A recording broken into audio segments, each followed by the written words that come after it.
One Piece. Transmigrating into Akainu. I conquer the 4 seas with iron fist. Chapter 1. Your name is Shuin, right? I remember you. Zephyr, with his short purple hair, sat imposingly on a chair. Once known as Black Arm Zephyr, he had lost his entire right arm, which was replaced by a giant iron arm crusher fitted with sea stone. Shuin hadn't expected Teacher Zephyr to greet him first.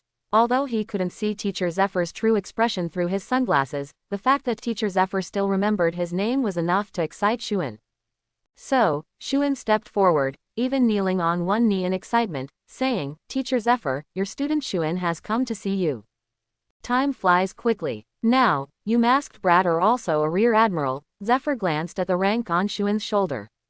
HMPH, it's because the Marine's strength has declined that even guys who can't use hockey are rear admirals now. Rear Admiral Shuzo folded his arms, his face full of indignation. Ha ha ha ha ha, Shuzo, you were abandoned by the Marine after you followed me. Your strength is no longer at the Rear Admiral level, Zephyr comforted Shuzo. Facing Shuzo's mockery again, Shuin, having been severely lectured along the way, no longer had the desire to compete with him. Instead, he humbly admitted, Admiral Akainu valued me, which led to my exceptional promotion. My strength truly isn't worthy. You are quite humble, Zephyr nodded, then picked up a newspaper and tossed it in front of Shuin. But now he's not an admiral, but the fleet admiral, Sakazuki, that kid. Sakazuki, what is your goal? To become fleet admiral, Teacher Zephyr. That young man's cold and determined eyes, he could never forget them. Past memories surfaced in Zephyr's mind. Back to reality, Shuin picked up the newspaper and quickly scanned it. Seeing that Akainu and Aokiji's duel had determined the victor, officially confirming Akainu as the next fleet admiral, he couldn't help but cheer out loud, overjoyed. You're probably happier than the man who became fleet admiral himself, Shuin. Yes, Teacher Zephyr, I firmly believe that Fleet Admiral Akainu can lead our Marine to truly uphold the name of justice and achieve peace throughout the world. Marine justice, huh, Zephyr muttered to himself, but the faint throbbing in his right arm constantly reminded him how ridiculous that justice was. Don't joke around. The Marine's problems cannot be solved by Sakazuki alone. Zephyr slammed the table and stood up in anger. The kindness and amiability of a teacher he had shown just moments before vanished instantly. Teacher Zephyr, Ain, standing nearby, was anxious and worried, thinking that Teacher Zephyr must have recalled painful past memories again. Mori Mori, Mori Mori.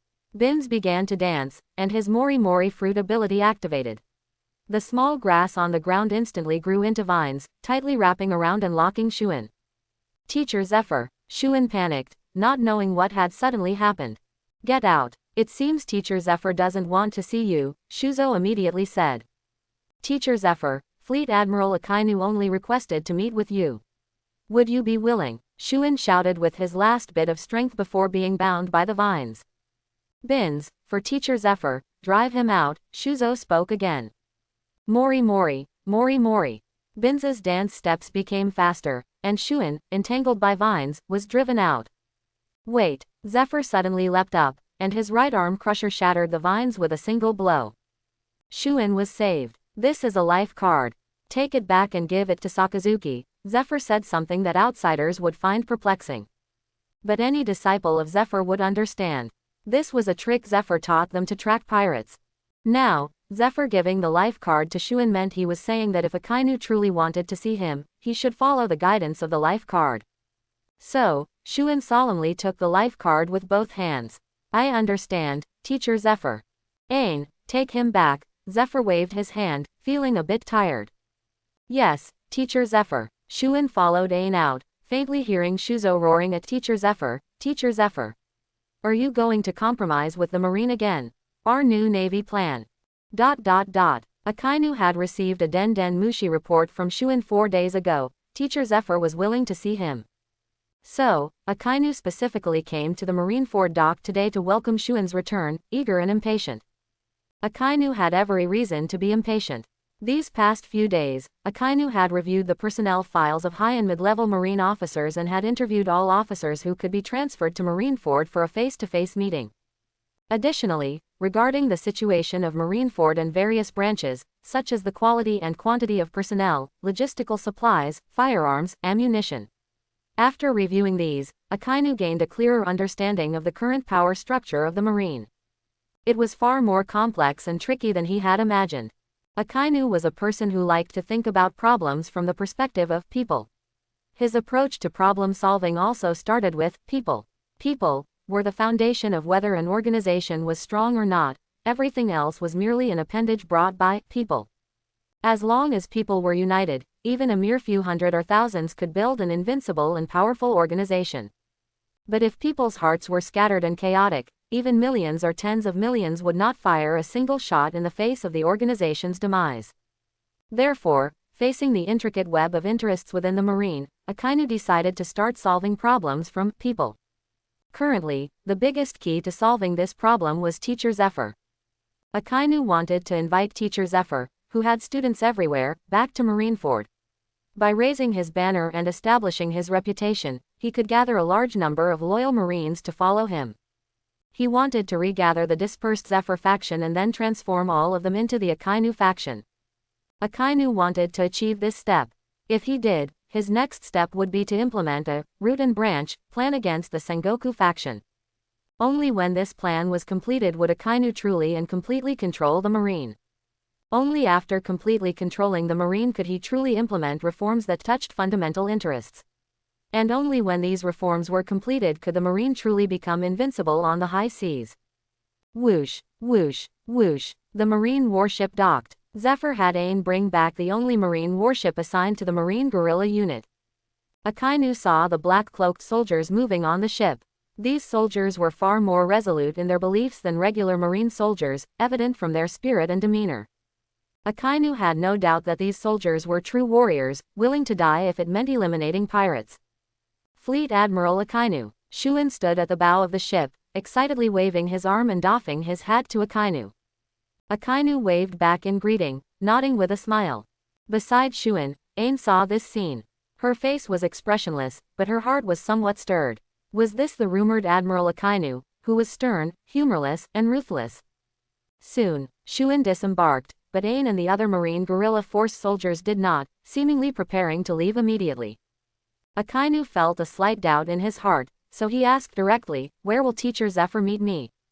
Shuen handed over the life card. Without needing to say more, Akainu understood its meaning and accepted the life card. Whoosh, whoosh, whoosh. The Marine guerrilla unit's ship, which had just docked, was about to depart immediately. It seemed that everyone, from top to bottom, detested the Marine and didn't want to stay a moment longer. Seeing this, Akainu squeezed the life card given by Teacher Zephyr, hesitating for a moment. But he quickly stopped hesitating. His devil fruit ability activated, magma erupted, and he also picked up Turin, who was standing nearby, with one hand. "Ha, Fleet Admiral, where are you taking me?" Turin exclaimed. Akainu ignored him and said to Shuen on the ground, "Go report to Sengoku that I'll be gone for a few days." "Yes, Fleet Admiral." Shuen was somewhat surprised, thinking that the Fleet Admiral truly didn't follow conventions, just leaving on a whim. Akainu had already flown to the guerrilla forces deck, set down the still shocked Turin, and then looked seriously at the equally shocked Ain. "Take me to see Teacher Zephyr, young lady. I've written 30,000 characters. If I don't get a contract this week, I'm leaving." On a calm sea, a pirate ship, adorned everywhere with the pirate flag of Doflamingo, one of the 7 warlords of the sea, was sailing. At the bow of the ship. So Sky Island really exists. Is the era of pirates dreaming really over?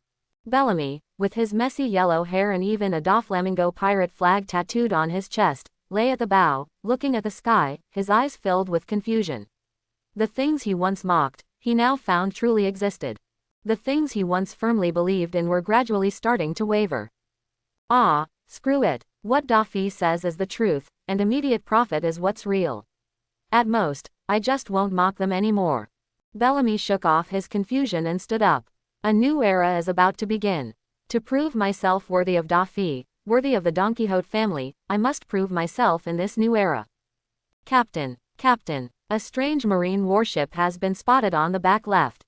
Suddenly, a junior pirate shouted from behind Bellamy. Bellamy turned his head, his mouth askew, one eye larger than the other, and asked in confusion, "A strange warship?" "Yes, but it's not a marine flag on it.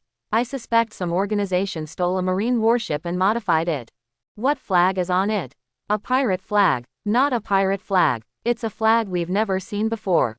Give me the telescope. After Bellamy looked through the telescope himself, he also realized he had never seen or even heard of such a flag. HMPH, nameless nobodies.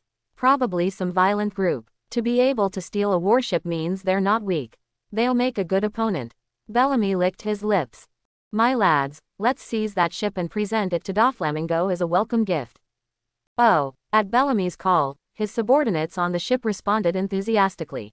A maritime plunder battle was about to begin. On the Marine Guerrilla Unit's ship. After Akainu had Turin bring him a chair, he sat calmly on the deck, surrounded by fruits and snacks provided by the guerrilla force. Apart from this, the guerrilla force members, including Captain Ain, did not speak a single word to Akainu, nor did they even step onto the surrounding deck. Turin, sir, I feel a bit awkward. Besides, you're about to become the fleet admiral. Is it really okay for you to be out here like this? Akainu, what's wrong with it? I'll be the fleet admiral, so I'll make the rules. And you, don't just stand there, go get a chair and sit with me. Thank you, sir, but I'm fine. Lieutenant Turin waved his hand, seemingly very aware of the hierarchy. Suit yourself. Akainu picked up a straw hat, looked at it in his hand, then prepared to put it over his face to sleep. Boom, boom, bang. The continuous roar of incoming cannon fire interrupted Akainu's sleep. What's happening? Turin covered his chest in panic. Slap. Ain, with an icy expression, led a group of soldiers out of the ship's cabin. A guerrilla force soldier immediately reported. Reporting, Captain, a pirate ship flying the flag of Doflamingo, one of the Shichibukai, is firing at us. There's only one enemy ship. Ain's cold face was filled with uncontrollable rage. Pirates. What if they're a Shichibukai? My orders. Full ship return fire, underwater unit deploy. Yes, Captain. The guerrilla force soldiers, having received their orders, scattered. On one side, Turin bent her head, her long golden hair spreading out, and cautiously whispered to Akainu, Sir, the other side is a Shichibukai. They're legally plundering. No, the Marine guerrilla unit is also part of the Marine, how can they attack the Marine? Oh, I'm getting confused. Anyway, how should we act, sir? Akainu smiled and patted Turin's slender shoulder. We won't move for now, let's observe the situation. The other side is probably just a small pirate crew that just entered the New World and is affiliated with Doflamingo, otherwise they wouldn't be so ignorant of the rules. Turin, is this your first time being attacked? Are you afraid of pirates? Akainu felt that Turin, as a Marine lieutenant, was overly panicked. Turin awkwardly smoothed her hair. I'm quite scared. I've always been in administrative work before. The only 2 times I've been out at sea on missions were with you, sir. I see. Then come with me to the ship's side and take a look. You won't be afraid once you've seen this kind of thing often. Infected by Akainu's composure, Turin also mustered her courage and followed him to the ship's side, directly facing the countless deadly cannonballs flying towards them. Ah, sir, look out, Turin cried out in alarm, clutching her head. Because a cannonball was hurtling directly towards Akainu and her. Of course, Turin was panicking in confusion. The small cannonball exploded far away before it even got close to Akainu. Akainu appeared quite relaxed amidst the cannonball rain. How could flammable and explosive materials approach his domain? He even asked Ain, who was currently fending off the cannon attack, need help. Don't underestimate the guerrilla force. Besides, this is our own business. You Marines are not allowed to interfere. Ain said this while leaping into the air, slicing a cannonball flying towards Akainu with a single sword stroke, leaving him no room to act. What a stubborn girl, Akainu thought, then shrugged, deciding to leave the matter alone. Bang, bang, boom. The exchange of cannon fire between the 2 ships continued, but as the 2 ships drew closer, a close-quarters battle was imminent. On the new Vic Bell, Bellamy stood under Doflamingo's pirate flag, listening to his subordinate's report. Captain, the enemy ship has many strong crew members. Our sneak attack completely failed. Not a single cannonball hit them, while we were hit twice. Yes, Captain, they're a tough nut to crack. Let's retreat. Bellamy's face was unpredictable. If it were too easy, I'd suspect there wasn't much treasure on the other ship. This way, it excites me more. I'm going to take this ship as a welcome gift for Doflamingo. Bellamy let out a strange cry, leapt onto the mainmast, clinging to it like a frog.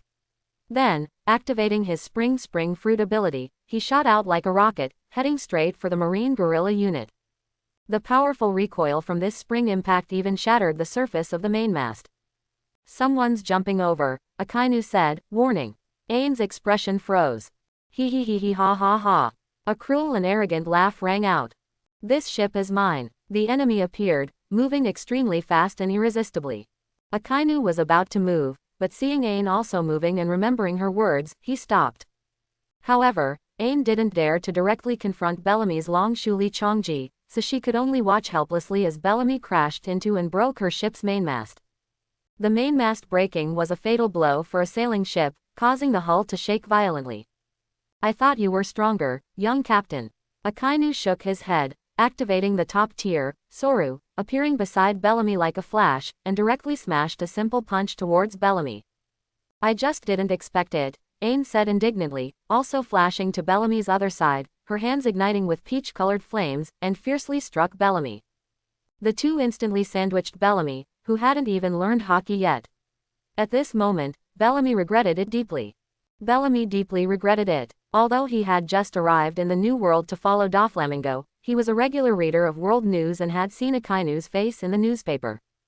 That familiar red suit and the sturdy man with a striking rose on his chest. But regret was a bitter pill to swallow.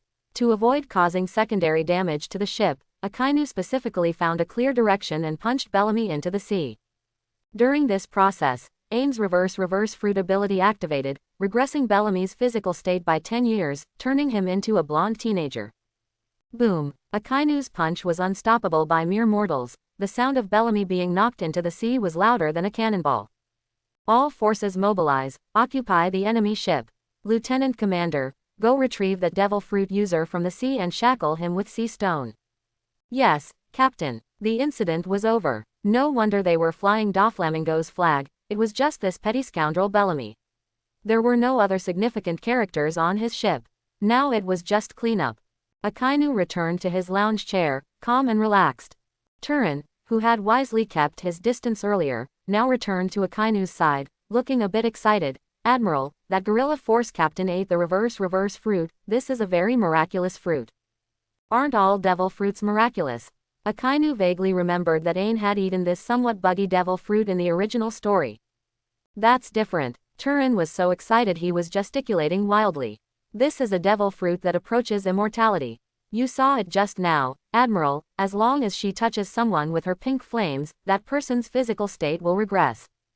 If touched multiple times, the reverse fruit can even erase their existence, including any matter. However, I think that Captain hasn't developed her fruit well, and the regression isn't deep. Ancient texts recorded a user of this fruit who could make anyone they touched disappear. Akainu, isn't that an invincible fruit? Of course not. Turin stroked his chin, recalling the books he'd read, then said, this fruit has 3 weaknesses. First, it's ineffective against those covered in hockey.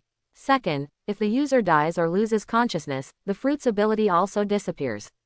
Third, it's ineffective when used on oneself, otherwise, the first user of this fruit would probably still be alive now. So, it's a fruit that's ineffective against the strong. Yes, Akainu. Then can it be used on people who were strong when young but are now old? To keep their body in peak condition forever? Turin. No, this fruit's ability clashes with hockey. Even if they return to youth, their hockey would be gone. Without hockey, how can they be considered strong? The user themselves cannot train hockey. No, that's still relatively reasonable. Akainu nodded. Turin. However, the correct development direction for this fruit is to alter surrounding matter. Ancient texts record that a peak user of the reverse fruit could change the color of mountains and alter the course of rivers. Turin, you've read quite a lot of books, that's impressive. I'm just too interested in devil fruits. Turin, embarrassed by Akainu's praise, scratched his head, then crossed his arms and said, but that captain clearly developed it in the wrong direction. Foolish, a strong fruit wasted on a weak person. Who are you calling weak? You fool. Ain appeared behind Turin like a ghost. Ha! Turin, like a cat whose tail had been stepped on, immediately recoiled next to Akainu. He then thought about what he had just said that might be wrong, and with a stiff neck, he shouted, who are you calling a fool? I'm a real man, you stinky woman. If you say you're not weak, then try fighting our admiral. Aine's face remained as cold as frost. She hadn't given a pleasant look since Akainu boarded the ship unannounced. Hearing Turin's words, her expression didn't waver. She was just surprised in her heart that this handsome, blonde marine was actually a man. Akainu, as the pirate ship occupied. Aine, after seeing the captain get punched into the water by you, the entire ship surrendered. Oh, Akainu thought, perhaps his face was quite famous on the Grand Line. After all, not every pirate is as reckless as Monkey D. Luffy, who cares about nothing but becoming the pirate king. Of course, Kazuki Oden of Wano country is an exception, even Monkey D. Luffy, who usually doesn't listen to stories, changed for him. What is personal charm? Blooming. Akainu looked at the main mast, which Bellamy had broken. It can't sail, can it? Aine, it's a bit troublesome, it needs repairs first. Akainu, I don't have that much time. Assign me a few navigators, and I'll take that pirate ship to see Teacher Zephyr. Aine nodded. Just then, the lieutenant commander escorted Bellamy, who was handcuffed with sea stone, onto the deck. From a greasy old man, he had turned into a teenager, but he still had that annoying, defiant look, staring directly at Akainu. Akainu didn't care for Bellamy's provocative gaze, but instead asked Aine, does your guerrilla force kill pirates directly for bounties? Kill them directly. Bellamy panicked and began to struggle. How could this be, not following marine rules? Behave yourself. Bang. Bellamy's struggle only earned him a merciless kick from the lieutenant commander. Several of his teeth were knocked out, and he collapsed on the ground like a dead dog. He couldn't believe his life was ending like this. Aine frowned slightly, observing Bellamy's miserable state, and replied to Akainu, I don't have middlemen to do such things. Doesn't Shuzo? He killed a 90 million belly pirate when he met me. Akainu deliberately provoked. I mean, I don't do such things. Aine angrily flung her blue cape and returned to the cabin. Akainu smiled. He thought to himself that this young girl Aine was still confused, perhaps her admired teacher Zephyr hadn't yet gone to the absolute extreme either. On the deck, the lieutenant commander dragged the dog like Bellamy, preparing to detain him as usual before handing him over to the marine. Bellamy secretly rejoiced inside, at least he wouldn't die. Wait a moment, Akainu suddenly spoke, and as an admiral, the lieutenant commander naturally obeyed. Bellamy, have you been to Sky Island? Bellamy was stunned. He hadn't expected an admiral to know the name of a small fry like him, and to ask if he'd been to Sky Island as if he knew something. Yes, I've been there. Bellamy answered honestly. Akainu had just spoken of life and death so casually, and recalling the admiral's widespread reputation, he dared not be arrogant anymore. Really, I want to see it too. Akainu sighed. His sigh made Bellamy wonder if he was overthinking things, and that the other party had just asked casually. Akainu, Bellamy, isn't there something you find strange? What is it? Bellamy was flustered, not knowing what this admiral was planning. Akainu, in the New World, the existence of Sky Island is common knowledge for every pirate, no one doubts it. Why is it that in Paradise, many pirates doubt it and even mock it? Bellamy's face flushed red as he thought of something, and he awkwardly shook his head. I don't know. Akainu, this is a question worth pondering. Logically, this world is so miraculous, there's almost everything. But each island is like a closed world, and the residents know nothing about the outside. The Grand Line is fine, but in the Four Seas, even a small disturbance can cause a huge fuss. Bellamy couldn't follow this line of thought, so Akainu asked again. Also, do you have a big appetite? Yes. Bellamy was completely lost as to what this admiral was thinking. How much can you eat? If I'm very hungry, I need a lot. Then it's even stranger. The world's produce is so abundant, food can basically be satisfied by gathering and hunting. It can also support so many big eaters while so many people are not engaged in production. Yet, the reality is that so many people are still starving. Akainu walked to the ship's rail, gazing at the endless sea. Bellamy was already dazed, because he completely didn't understand or think about it. For him, food was everywhere as long as you went and stole it. Admiral, what are you talking about? Turin beside him also couldn't understand. Nothing, just ignore my sudden rambling. Akainu turned around and said with a smile, this is simply a perfect world to realize my ideals. Akainu suddenly had a whim, spoke a lot of nonsense, and then had the lieutenant commander take Bellamy away. Because the warship was damaged, Akainu took Turin and boarded the pirate ship. A small squad of Marine Guerrilla Unit soldiers also followed to help sail the ship. As for the original pirates, they were all taken to the warship. Thus, an admiral of Marineford, the next fleet Admiral Akainu, boarded a pirate ship to meet his mentor, Teacher Zephyr. Because the sails of the sailboat could not be moved casually, and coincidentally, neither ship had any paint for modification. Moreover, Akainu didn't care about this detail at all, but Turin kept emphasizing that it wouldn't do. Before parting, Aang ordered Ralph, the lieutenant commander who went into the water to retrieve Bellamy, to lead his squad to the ship where Akainu was. This was her best squad. I'm leaving it to you, Ralph. Ralph was tall, looked like a wolf and a monkey, seemed intelligent, but when he smiled, he was very honest, wearing overalls. Mission accomplished, Captain. Aang nodded. Ralph then scratched the back of his head, shyly and awkwardly saying, Captain, your next mission is to Cecilia Town, right? You know, Elizabeth, she. I know, you want to marry her, I'll say hello for you. Before Aang could reply, another big guy in overalls joked. Ralph, a big strong man, instantly blushed and quickly ran off, causing a burst of laughter. Akainu also watched this scene with interest from the side. Subsequently, the people on both ships waved goodbye. Finally, I don't have to see that stinky woman's sour face anymore. Who does she think she is? Fleet Admiral, you should teach her a lesson. You are the Fleet Admiral of the Marine, the highest-ranking officer in the military. Turin angrily waved his fist, unconsciously changing his address. Alas, why bother with a little woman? Indeed, women are the most troublesome creatures. Turin nodded. Akainu was stunned. He couldn't quite pinpoint Turin's inner gender for a moment. Never mind, it wasn't important. After all, in this world, there are all sorts of strange and wonderful things. A day later, Akainu looked at the pulsating Vivre card in his hand and casually asked Ralph, who was standing beside him. How much further to Teacher Zephyr? Ralph, I don't know. Teacher Zephyr is always on the move. If it weren't for the Vivre card, I wouldn't know where he is. Akainu's expression was not good. Ralph added, it should be soon. We'll reach our usual operating sea area after another 3 days of sailing. Akainu patted Ralph's shoulder and waved him off to do his work. Turin leaned over. I feel like these Marine Guerrilla Unit don't respect you, Fleet Admiral. It's infuriating. We must teach them a lesson and cut their funding. It's not that they don't respect me, it's that they don't respect the Marine. I'm here to solve this problem. How to solve it? Akainu looked up at the clouds in the sky and said, in any case, we cannot casually lose this force. Hey, why is there a pig flying in the sky? Akainu was puzzled, then suddenly his eyes widened. Turin, beside him, also jumped up to look, a pig flying in the sky. Where?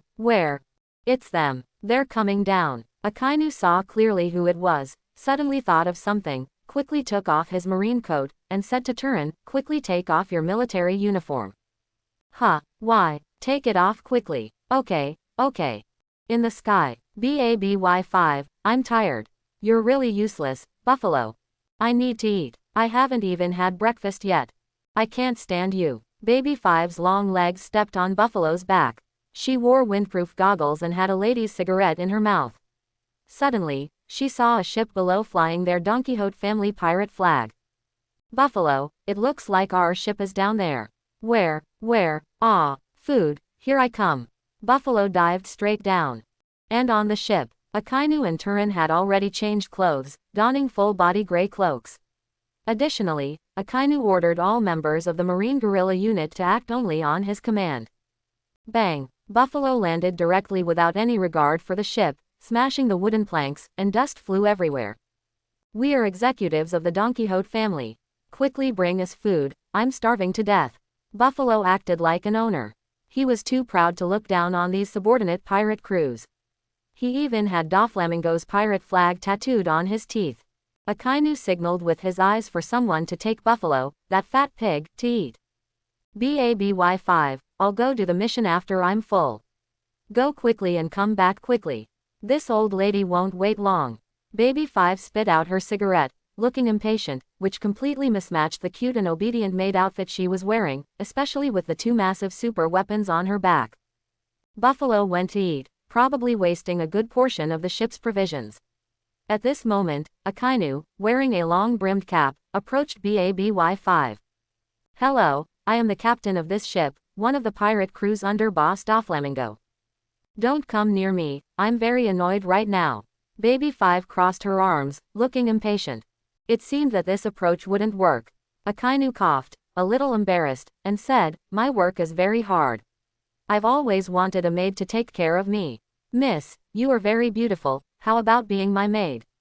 From the beginning, Turin had no idea what this illogical fleet admiral was up to, and now he personally heard a dignified marine fleet admiral actually inviting a female pirate to be his maid.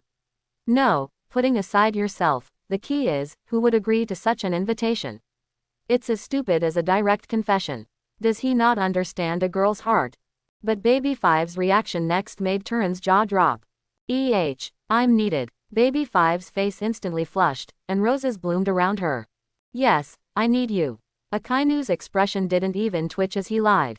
But, Baby-5, like a young girl experiencing her first crush, lowered her head and twirled her hands. I still have a mission to do.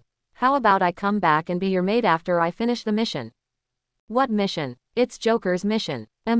Akainu coughed again. I really want to officially become a member of the Don Quixote family. This requires merit, so please tell me the details of the mission. Baby 5 felt like she was about to faint. I'm needed again. Akainu's stern face. Yes, I need you. Baby 5. Joker suspects someone in the Land of Flowers is disrupting our business and sent us to investigate. Land of Flowers, disrupting business. Hashoken. Akainu had a clue in his heart. This was probably true, but he estimated that the Land of Flowers would soon be sanctioned by the current Doflamingo. After all, Daffy was still the so-called #1 pirate crew below the 4 emperors. Not long after, Buffalo finished eating, having consumed most of the ship's provisions, and then carried BABY-5, tearfully leaving amidst her reluctance to part with Akainu.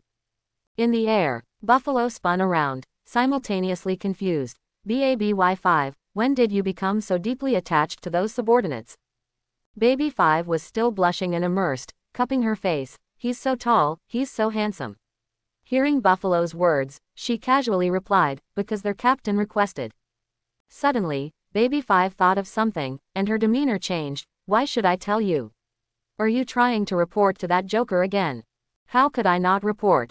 Buffalo muttered to himself. It must be Baby 5's inability to refuse acting up again, but Joker will definitely blast everyone on that ship away. How bold. On the ship, Turin couldn't hold back. Fleet Admiral, what are you trying to do? Why are you hiding your identity? Didn't you say my identity was sensitive and shouldn't be easily known? Akainu took off his cap and changed back into his military uniform. Only now, Turin's face elongated. Haha, they are insignificant. I mainly wanted to tease her, and also wanted to know what they were going to do. Also, it's best not to let that clown know my movements, and also. Alright, do whatever you want from now on. Who told you that you're the Fleet Admiral? Turin spread his hands helplessly. Turin, you brought my personal Den Mushi, right? Of course, it's my duty, Marshal. Connect me to Vice Admiral Doberman. Yes, Marshal. Bellamy's pirate ship, flying Doflamingo's flag, moved unimpeded through these waters. Even the Marine guerrilla unit retreated when they saw it from afar. The weather was clear, and a few seagulls flew in with the sea breeze, landing on the ship's rail, curiously peering at the tall man on deck who was on the Den Mushi. Then, I'll leave it to you, Doberman. I'll depart immediately, Marshal. Akainu hung up the Den Mushi and returned it to Turin for safekeeping. Turin couldn't help but ask out of curiosity, what is it about? After asking, Turin immediately realized he had overstepped. It was all because Akainu had seemed so approachable during their time together, not as terrifying as the rumors suggested. My apologies, I got carried away. Haha, relax, I just asked Vice Admiral Doberman to conduct a patrol mission in the Land of Flowers. There might be no harvest, or we might catch a big fish. Oh, Turin nodded, still a bit dazed. Akainu looked at the calm sea, which concealed turbulent waves beneath. In truth, he didn't intend to deal with Doflamingo just yet, the time wasn't right. However, he He estimated that Doberman's trip to the Land of Flowers would at most be an initial contact, to gain a more detailed understanding of Doflamingo's underground business network. After another half-day of sailing, as evening approached, the sea reflected the twinkling stars, shimmering and swaying. The pirate ship arrived at a brightly lit small island. From the lights alone, one could tell the island's prosperity was not low. Is Teacher Zephyr on this island? Akainu looked at Lieutenant Commander Relf. Maybe. The life card also points to this island. Anyway, the food on the ship has been mostly eaten by that big beard, so we need to resupply. Relf scratched the back of his head. Akainu didn't ask further, knowing that Relf genuinely didn't know Zephyr's whereabouts and had no ill intentions. Then what is this island called? Turin asked. Relf, Gomchuruth, Pirate Island, Neutral Island. Fighting is forbidden on the island. It used to be Whitebeard's territory, but after Whitebeard was gone, the island's security became increasingly chaotic. Our Marine Guerrilla Unit has a secret base on this island to gather information, and Teacher Zephyr occasionally comes here to drink. Pirate Island, Neutral Island, are there such things in the Grand Line? Turin exclaimed. Relf, the sea is too vast. When Whitebeard stood before the throne, no one dared to cause trouble on the islands he protected, not even the Marine Guerrilla Unit easily. Besides, order is always better than no order. The Marine Guerrilla Unit has always been perfunctory. If it weren't for Sengoku wanting to make a big move before his retirement. But even then, the Marine Guerrilla Unit had to rely on Blackbeard to hand over Ace, then gather the Shichibukai, and only then dared to go all out against the Whitebeard pirates in their own territory, Akainu interjected. Relf nodded. Yes, Teacher Zephyr said the same thing. Turin. Ah, so it's that complicated. Let's go have some fun on the island too, but we need to change clothes. Akainu stretched. Okay. Turin seemed exceptionally excited. Relf, shouldn't we go to our base first? Perhaps Teacher Zephyr. No hurry. If Teacher Zephyr is on this island, would he really avoid us and run away? Alright, I'll go report first. After Akainu and Turin changed clothes, they bid farewell to Relf and the rest of the guerrilla force and stepped onto Gomchuruth. This time, with ample time and Turin volunteering his skill in makeup and disguise, Akainu left it entirely to him. After he finished, Akainu didn't even recognize himself, especially with the makeup making him look more than a decade younger. Both were dressed in a cowboy style. Akainu wore a black jacket, leather pants, a revolver tucked into his waistband, a cowboy hat, and a fake big beard as a disguise. Turin had a skull bandana wrapped around his head, 2 silver cross earrings, 2 pistols in his waistband, and a long sword on his back. It was a bit mismatched, but he was handsome. This was all thanks to the many new clothes on the ship, as Bellamy's ship had quite a few women. Turin, those cross earrings look good on you. Akainu casually complimented him, because his golden hair under the starry night with the silver earrings indeed looked good, and the key was that he was truly handsome. Right, I think so too, these earrings suit me perfectly. Turin skipped happily ahead. Oh, right, pay attention to how you address me once we're on the island. No problem. At night, Gomchuruth was still brightly lit, or rather, this was its busiest time. Akainu and Turin were a bit overwhelmed upon arriving in the town, as neither had seen such a sight before. The people coming and going on the street were clearly all pirates, each looking fierce and strangely shaped, from various races, either casual, wary, tense, or arrogant, filling the entire street. Akainu, let's find a place to eat first. Turin, like a curious child, looked around, seeing what the shops on both sides were selling. Perhaps because Akainu was beside him, he wasn't afraid of the crowd of pirates, merely replying casually, I'm hungry too, where should we eat? Here's fine. I like this kind of open-air tavern. Akainu led Turin to a random tavern by the street and sat down. As soon as they sat down, a quick-witted long-armed tribe waiter rushed over like a gust of wind. He spoke with a musical talent, with rhythm and cadence. 2 notorious wanted criminals, what would you like to eat? Our specialty is Marine Guerrilla Unit spare ribs, our new dish is Ace's grilled meat, and today's recommended drink is blue blood, brewed by our beautiful boss Maria. Akainu was surprised, thinking this must be a unique greeting style for a pirate island tavern. Then we'll have those 3, to try first. Alright, coming right up. Don't worry, we're as fast as the Marine Guerrilla Unit chasing you. Akainu, isn't that very slow? Yo-yo, Cowboy Big Brother, you're quite humorous. The long-armed tribe waiter chuckled and retreated. Just then, Turin, who had been curiously looking around, was approached by a scrawny hooligan, thin as a bamboo pole, with a visible ribcage and a nose ring. Beautiful lady, would you like to come have some fun with me? I'm from the Yodamaria Adventure Group, it's super big, and so am I. Turin was furious. Akainu, however, held back his laughter and made no move, wanting to see how Turin would handle it. What future is there in hanging out with this cowboy uncle? Come join us, the hooligan said, reaching out towards Turin. The next second, Turin swiftly drew the pistol from his waistband and pressed it directly against the hooligan's head.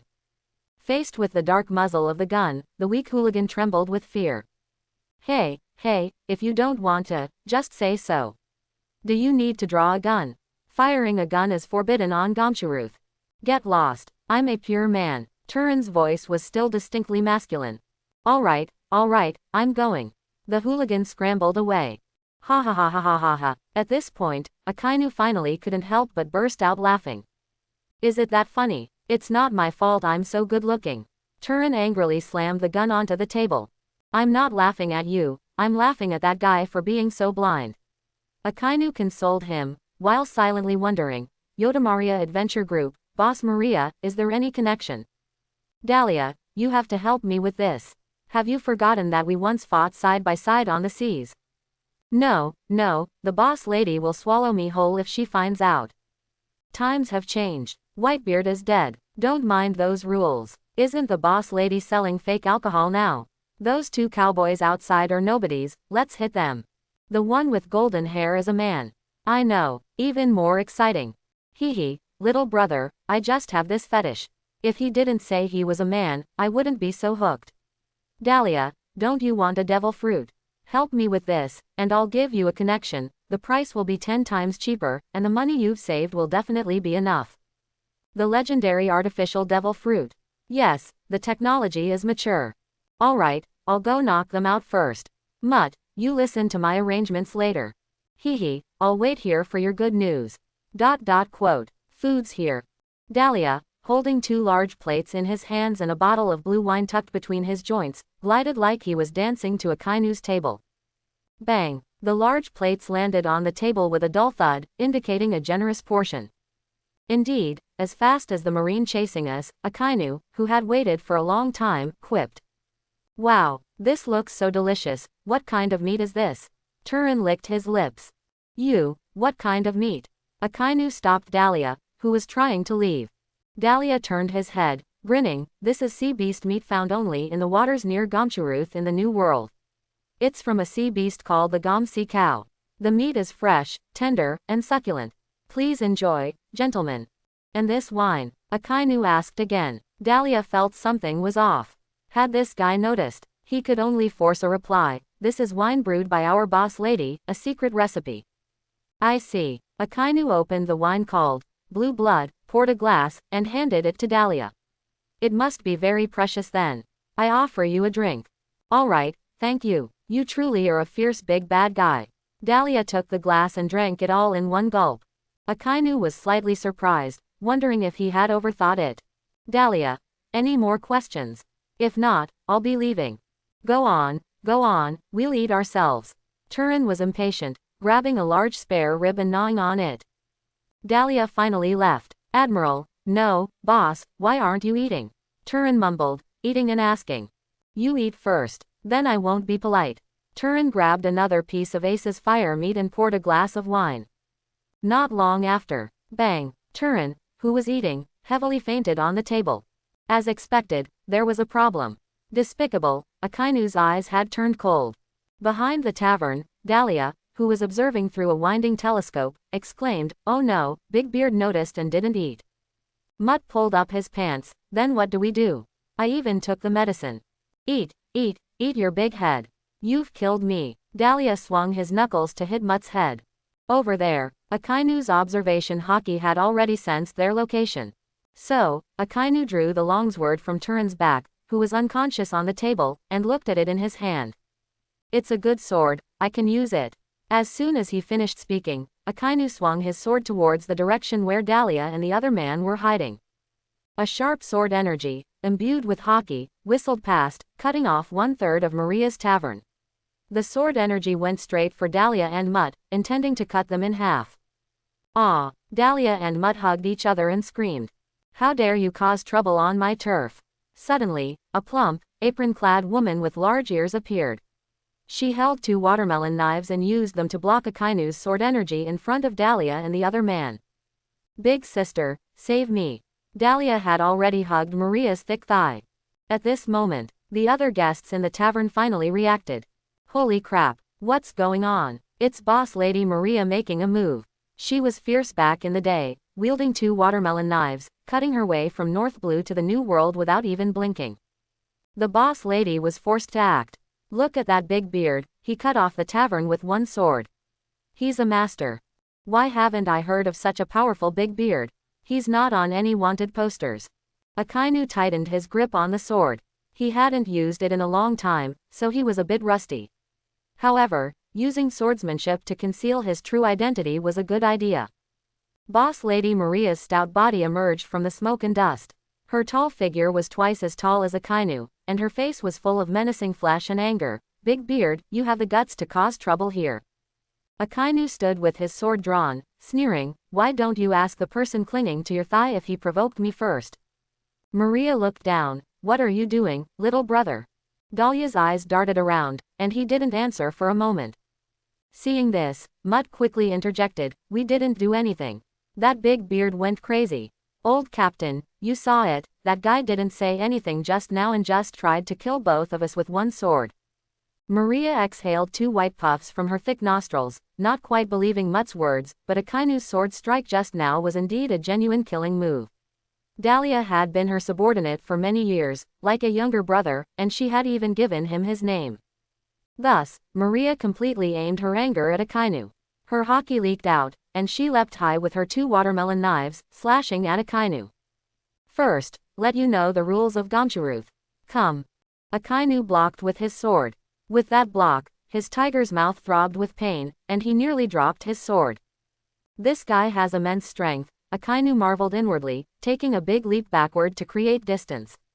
Maria was equally shocked. How many years had it been since anyone could block her 2 watermelon knives? Yet, she was stopped by an unknown big beard. I might not win if I only rely on swordsmanship. Akainu made an internal judgment. So, armament haki coiled around and covered his longsword, and he actively pressed forward. Haki emission. Maria was inwardly horrified. She hadn't expected the opponent to be a strong person who had cultivated haki to this level, she hadn't even mastered it herself. And once she showed fear in her heart, Maria gradually fell into a disadvantage in Akainu's subsequent sword attacks, starting to be unable to keep up. You're kidding, right? That Maria is going to lose. Who exactly is this guy? Speaking of which, isn't Flower Blade Vista, the commander of the Whitebeard Pirates' 5th Division, on the island? Why isn't he coming to check out such a big commotion? Maria's open-air tavern was originally by the roadside, so a large crowd of onlookers quickly gathered. The shifty-eyed Mutt, seeing Maria gradually falling behind, was even more ready to run away. But Akainu had been watching him, so he lost interest in continuing to spar with swordsmanship. After kicking Maria aside, he flashed in front of Mutt. Without further ado, he first cut off Mutt's right hand with a sword. Ah! Mutt howled, clutching his bleeding right hand. Another flash brought him next to Dahlia, who was trying to escape. With a swift movement, the long-arm tribe member Dahlia lost his left hand. Akainu was not yet ready to stop. Big Beard, please spare their lives. Maria, lying on the ground, pleaded, clutching her throbbing chest. These are all scumbags. Stop. Gamchuruth is Whitebeard's island, and everyone must follow our rules. Petals flew, concealing streaks of sword energy, interrupting Akainu's words. The person who suddenly appeared. The rule that was suddenly enforced. The flower blade that suddenly thrust. Akainu gripped the long sword in his hand and met him again. The newcomer wore a dark blue top hat, a ripped dark blue shirt revealing chest hair, a black cape, and white gloves, wielding 2 rapiers. This was Flower Blade Vista, the 5th Division commander of the Whitebeard Pirates. A man whose swordsmanship was on par with Hawkeye, the world's greatest swordsman. As soon as Akainu clashed with him, he felt a huge gap in their swordsmanship. Unlike Maria, whom he could still suppress with haki, Vista's haki was also incredibly powerful. After just 2 or 3 exchanges, Akainu was almost defeated in swordsmanship. Vista's smile was always present beneath his 2 curved mustaches, and now he was even more excited. A man he had never heard of was able to cross swords with him. Big Beard, a man like you wouldn't be unknown. State your name. Sword God of Shilly Slope. Akainu still gripped his long sword tightly and launched an attack. Sword God. A sword god from where in the countryside? Vista was a little angry when he heard this. He had just complimented this Big Beard, and he dared to call himself a sword god. He had to be taught a lesson. The 2 exchanged blows like lightning, stunning the surrounding onlookers. No one could see their sword moves clearly. On the other side, Maria, clutching her chest, watched Akainu and Vista's sword duel in shock, while also ordering people to carry the 2 men with severed hands away for bandaging. That Vista. Maria gritted her teeth as she looked at Vista, seemingly having some past grievances. Maria's open-air tavern had been reduced to ruins.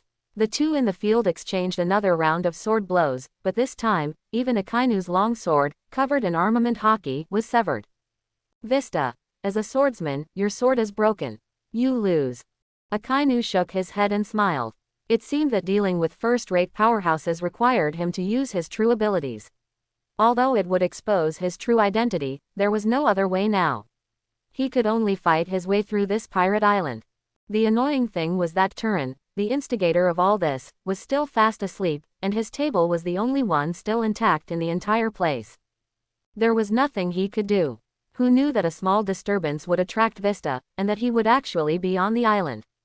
Akainu dropped his broken sword and turned to face Vista again. And seeing Akainu throw his sword, Vista gloated, giving up. Then I will now punish you for acting on the island without permission and ignoring the ban. Akainu prepared to use his devil fruit power to punch. Stop pretending, Vista. I don't need you to uphold some so-called justice. Maria suddenly roared in anger. Akainu was startled. After Vista saw who was scolding him, he actually sheathed his swords. Maria walked forward, sneering. Whitebeard's death was well deserved. Now that he's gone, your division commanders must be busy putting out fires everywhere, right? Give up. Your era is over. Gomshuruth doesn't belong to you. Vista chose to back down in the face of Maria's roar, turning sideways. Maria, you have too much prejudice against the old man, and Gomshuruth will become even more chaotic without us. Whitebeard was a ridiculous man, and you remnants are even more ridiculous now that he's dead. Do you still have the ability to manage? You can't even clean up your own house. According to the pirate rules of our generation, you are no longer qualified to sail the seas. Disband. The smile was gone from Vista's face, and veins bulged on his forehead. Even with Maria's special relationship, he was about to lose his temper. But as if to confirm Maria's words, a huge explosion suddenly occurred at the other end of the town, making a much louder commotion than here. Vista looked in that direction. Maria sneered. Aren't you going to manage Gomshuruth? Vista let out a heavy sigh, no longer looking at Maria, but at the surrounding pirates who were watching. The Whitebeard pirates will not disband. We will personally deal with Blackbeard and restore our former glory. With that, Vista rushed towards the explosion site. What are you all looking at? Get out of here, all of you. Maria's lion's roar scattered the crowd like birds and beasts. Amidst the roar, Turin, still stuffing his mouth with meat, finally woke up. Looking around in confusion. Was there an earthquake? Earthquake your head, you were sleeping soundly. Akainu tapped Turin. Turin clutched his head, looking pitiful. Why are you hitting me? The miscellaneous crowd had all dispersed. The large-bodied Maria approached Akainu. I acknowledge your strength. Akainu looked at this apron-wearing woman, curious about her identity, and thus became a little more amiable. The fault was yours first. If it wasn't for me today, your 2 subordinates' sordid deeds would have succeeded, and who knows how many innocent girls they might have harmed before. Maria didn't speak. She had an idea of the cause of the incident from the beginning, but out of habit, she wanted to protect her subordinates. They didn't succeed, and you cut off their hands. Is this matter settled? Akainu, if they hadn't run into me, that would be one thing. But since they did, and I think about how they like to use such methods, there's no reason to let them live. Maria lowered her head, then told the person next to her, cut off the head of that guy from the Jodamaria pirates and bring it here. Not long after, a round, bloody head was thrown in front of Akainu. Turin recognized the person and exclaimed, "Isn't this the one from just now?" Akainu clapped his hands, as expected of an old generation pirate, very straightforward. "But there's still one more, right? My younger brother Dahlia was raised by my own hands. I know his temperament inside and out, and he would never do such a thing. This time, he was probably incited by this person.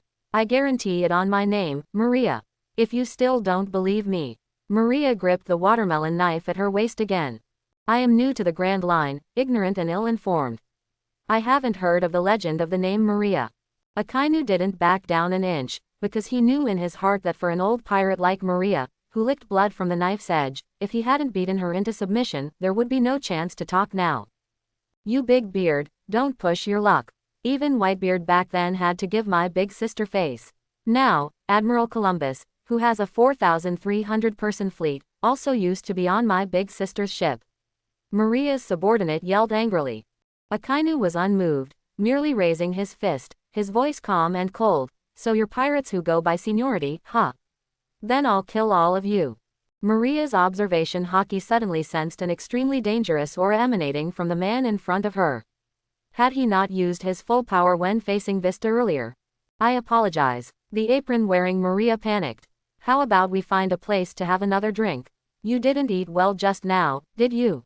I'll take you to the best restaurant in Gomsharuth." Akainu lowered his fist. At least the other party's attitude was correct.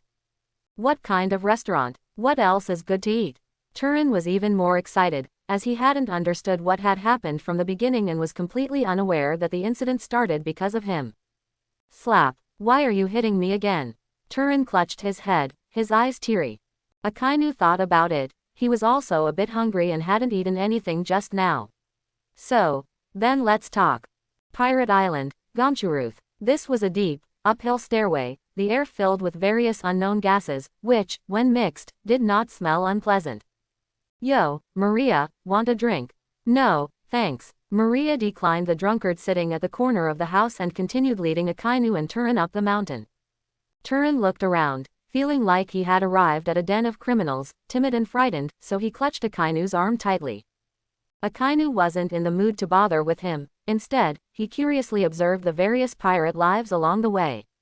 Some were soliciting customers, some were directly doing business in the grass, some were arguing, some were in groups of 3 or 5 surrounding a pretty young woman, some were drinking, some were counting on their fingers discussing business, some were indulging, decadent, unrestrained, debauched, brutal, desperate, want to have some fun. A mermaid just arrived. A woman with an exposed chest stopped Akainu. Akainu shook his head indifferently, bypassing the woman. This was the 7th refusal since they had reached the stairway. "Boss, it's so scary. It looks like they're eating people over there." Turin pointed to a red display window nearby. Akainu looked over, and the sight made his pupils instantly dilate. "It's not people, just a type of hairless ape. Their brains are a specialty dish of Gomsharuth." Maria continued to lead the way without looking back, seemingly oblivious to the surrounding sights. Akainu exhaled, said nothing, and continued to follow. Finally, the stairway reached the halfway point of the mountain, where houses and people began to thin out. "This is it." Maria walked to a large rock and showed 2 100 belly coins to a black-robed guard standing nearby. The guard made way, activated a mechanism, and the giant rock opened. Akainu continued to follow Maria with interest. After passing through a long tunnel, it suddenly opened up. Brightly lit, bustling with noise. Oh, have you tried the taste of mermaid? Hee. What's that? I know an island that has centaurs. I lost a lot in the last trade, what about you? Don't even mention it. I shouldn't have gone to rob Cecilia Town, I lost dozens of my brothers. Cheers, brothers, to celebrate the 24th anniversary of our South Mountain Pirates. AWOOAWOOAWOOAWOO. The inside of the mountain had actually been hollowed out, extending upwards layer by layer like a pagoda, with a large ship suspended in the center at the highest point. Akainu also showed surprise at the sight before him. It's so vast. Turin's eyes widened. He suddenly saw something and pointed downwards. There's water below. Can ships sail in? Maria. Small to medium-sized sailboats can. There's an underground passage, but not just any ship is qualified to enter. The place we're going is even higher up, this way. Maria continued to lead the way, explaining, this is the original Gomsharuth. Back then, we still had to evade marine pursuit. It was only in the past decade or so, with Whitebeard's dominance, that Gomsharuth began to develop outwardly. Maria waved away a few people blocking the path and continued, actually, the inside of this mountain can't compare to the outside anymore, neither for entertainment nor food. It's just that some nostalgic pirates still like to hide in here. Akainu listened to the explanation, following Maria towards the highest point of the cavern. At the same time, he saw wanted posters plastered all over the cement-coated walls, densely packed, and he even saw one for the Straw Hat Pirates. Finally, Maria led Akainu and Turin to a door with a Whitebeard wanted poster on it. Bounty: 5,046,000,000 belly. The pirate overlord Whitebeard. This wanted poster now had a red cross marked over it. Maria pushed open the copper door, which was only half her height, and stepped aside. Big Beard, please come in. Akainu and Turin entered. The first thing they felt was soothing and pleasant music. When Maria bent down to enter and close the door, the outside noise and clamor were completely shut out. Inside the room was a small bar decorated like a brilliant starry sky. Wow, what a beautiful place, Turin exclaimed. Akainu saw that the bar was not large, with only about a dozen people including the bartender and customers. What was strange was that soft light shimmered everywhere, and the edges were a dazzling, boundless depth. Being in it felt like drinking in the universe. Sister Maria, it's been a long time. A white-haired female bartender in a black silk suit came over with a tray to greet Maria, smiling sweetly. Yes, it has been a while, Leah. Leah, Sister Maria, go sit at the bar. I'll be right over to serve you. Maria, bring some more food, and open my best bottle of wine. I'm treating friends. Leah, all right, Sister Maria. At the bar, food and wine were served. Maria first toasted Akainu, and he clinked glasses with her. Then he began to eat voraciously. Turin, meanwhile, was captivated by the surrounding environment, seemingly very fond of this bright cosmic space. How did you create such a beautiful environment? Turin couldn't help but ask. Maria put down her wine glass and called, Leah. Leah put down the glass she was cleaning and ran over to explain, I created it. Because I ate the glimmer fruit and I'm a glimmer human, I can make anything my hands touch emit any color of light. As Leah spoke, she touched Turin's golden hair. The golden hair in her hand successively emitted red, orange, green, blue, and purple light, and with another touch, it returned to normal. Turin. Ah, I know that fruit, it was once ranked among the 10 most useless fruits. Leah. Yes, I don't fight. Akainu watched this scene while eating, saying, it can be developed, for example, by emitting an intense flash of light to blind enemies instantly. Leah tilted her head. Turin nodded. That's a direction. Maria nearby laughed. Alarison, did you hear that? You've wasted the glimmer fruit. Vulgar. This is art, and art is light. His voice arrived before he did. He directly refuted Akainu's suggestion to develop the glimmer fruit for combat. Maria introduced. Big Beard, this is Alarison, the owner here, and also the proprietor of Gomsharuth. Oh, Akainu put down his plate, his interest piqued. Maria, Bibi, don't underestimate this Big Beard, his swordsmanship is on par with Vista's. The person who arrived was wearing an ornate purple belted gown, with hair tied up, one side black and the other white, and a heavily made-up face with purple lipstick and eyeshadow. He held a long pipe and casually glanced at Akainu. Is it good? Akainu nodded. It's delicious, I've never eaten anything so good, so delicious that I'm even willing to accept Maria's apology. Alarison scrutinized Akainu. Suddenly, his slender willow eyebrows twitched. After taking a puff from the long pipe in his hand, he turned and left. Then eat, you crude person. Akainu shrugged, ignored him, and continued eating. After finishing, Akainu drank with Maria and asked, can you tell me a story? About you, Whitebeard, and that Alarison just now. Maria picked up a barrel and took a sip. I'm just a retired old pirate, Whitebeard is dead, and Bibi is a transvestite. There's nothing to tell. Akainu. I forgot to introduce myself. My name is Trunks. I've been practicing swordsmanship in the mountains for 40 years, and I've just come out. My goal is to become the greatest swordsman in the world. Turin, who was chatting intimately with Leah on the other side, suddenly looked up. Maria burst out laughing. the greatest swordsman in the world, huh? Not bad at all. Yes, Akainu said with a serious expression. Ah, so you're a man, and you were even leaning on me. Leah's face turned crimson, and chaotic colors of light emanated from her body. What's the big deal? I'm not talking to you anymore. Turin huffed and left. Leah quickly calmed down, remembered the shop owner, and immediately followed him to apologize. Akainu watched Turin, who genuinely thought he was out playing, and smiled helplessly. Maria and Akainu had already had several rounds of drinks, and she felt a bit tipsy. Trunks, who is your master? Akainu, self-taught. Maria was surprised. Then you truly are a genius. With your swordsmanship, you're sure to make a name for yourself in the world. Thank you. Maria, do you want to be a pirate? Akainu, Maria, you're an old pirate. You must have met Roger, right? What was he like? What did he change, even becoming the Pirate King? He even messed up his own family. Maria took a large gulp of wine and said in a deep voice, you mustn't speak of Roger like that. Roger's will eventually be inherited by someone. Akainu chuckled. It's the will of the D clan that will eventually be inherited. Slam. Maria's wine glass fell to the floor. Trunks, you know about the D clan. Akainu, I don't know, nor am I interested in knowing. I just find it ridiculous. This is even more fated than divine right, more destined than an ancestral bloodline. I don't like such stories. Akainu took a sip of wine. Ya. What an interesting answer. Alarison walked over with a strange laugh, his voice grating and alluring. Akainu looked up at the Okama, guessing that beneath his thick makeup was likely a delicate face. Alarison, you're Trunks, right? You don't know how terrifying this world is yet. I heard a young man say something similar 100 years ago, and then he was taught a lesson. Is that so? Akainu chuckled, curious as to what kind of monster had lived for 100 years. But I truly appreciate it. Gomshuruth's owner, Alarison, personally poured Akainu a glass of wine. Akainu raised his glass to him and then asked, Maria said you're Gomshuruth's owner. Does that mean all the businesses here belong to you?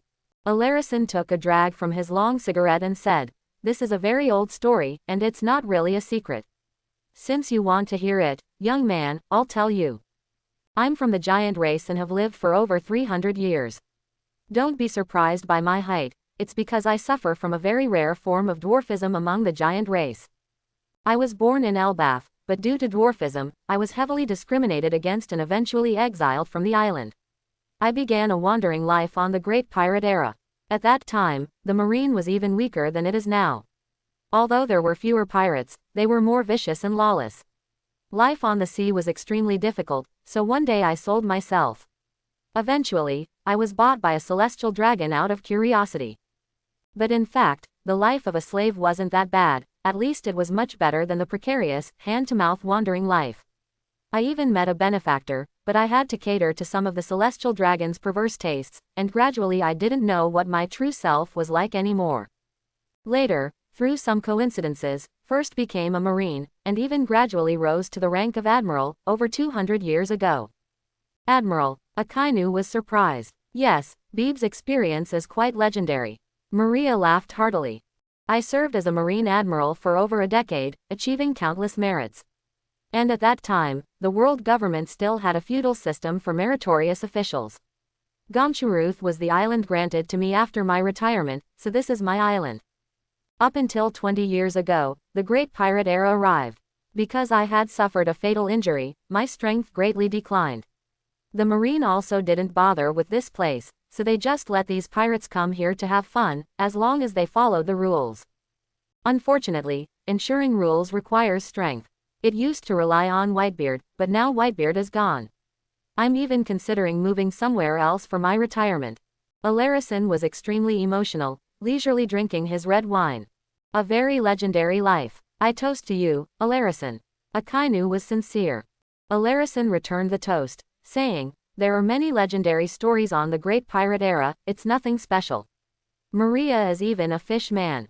Haha, I grew legs after turning 30. Let's not talk about those things. Maria didn't like to talk about her past. Akainu also understood and didn't bring it up further.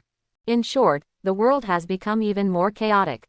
Saying that Gomshuruth belongs to me, Well, only old pirates like Maria would show some respect. Alarison took a puff of his cigarette and a sip of wine, speaking desolate words, yet his expression and tone showed no trace of loneliness. Perhaps he had lived too long.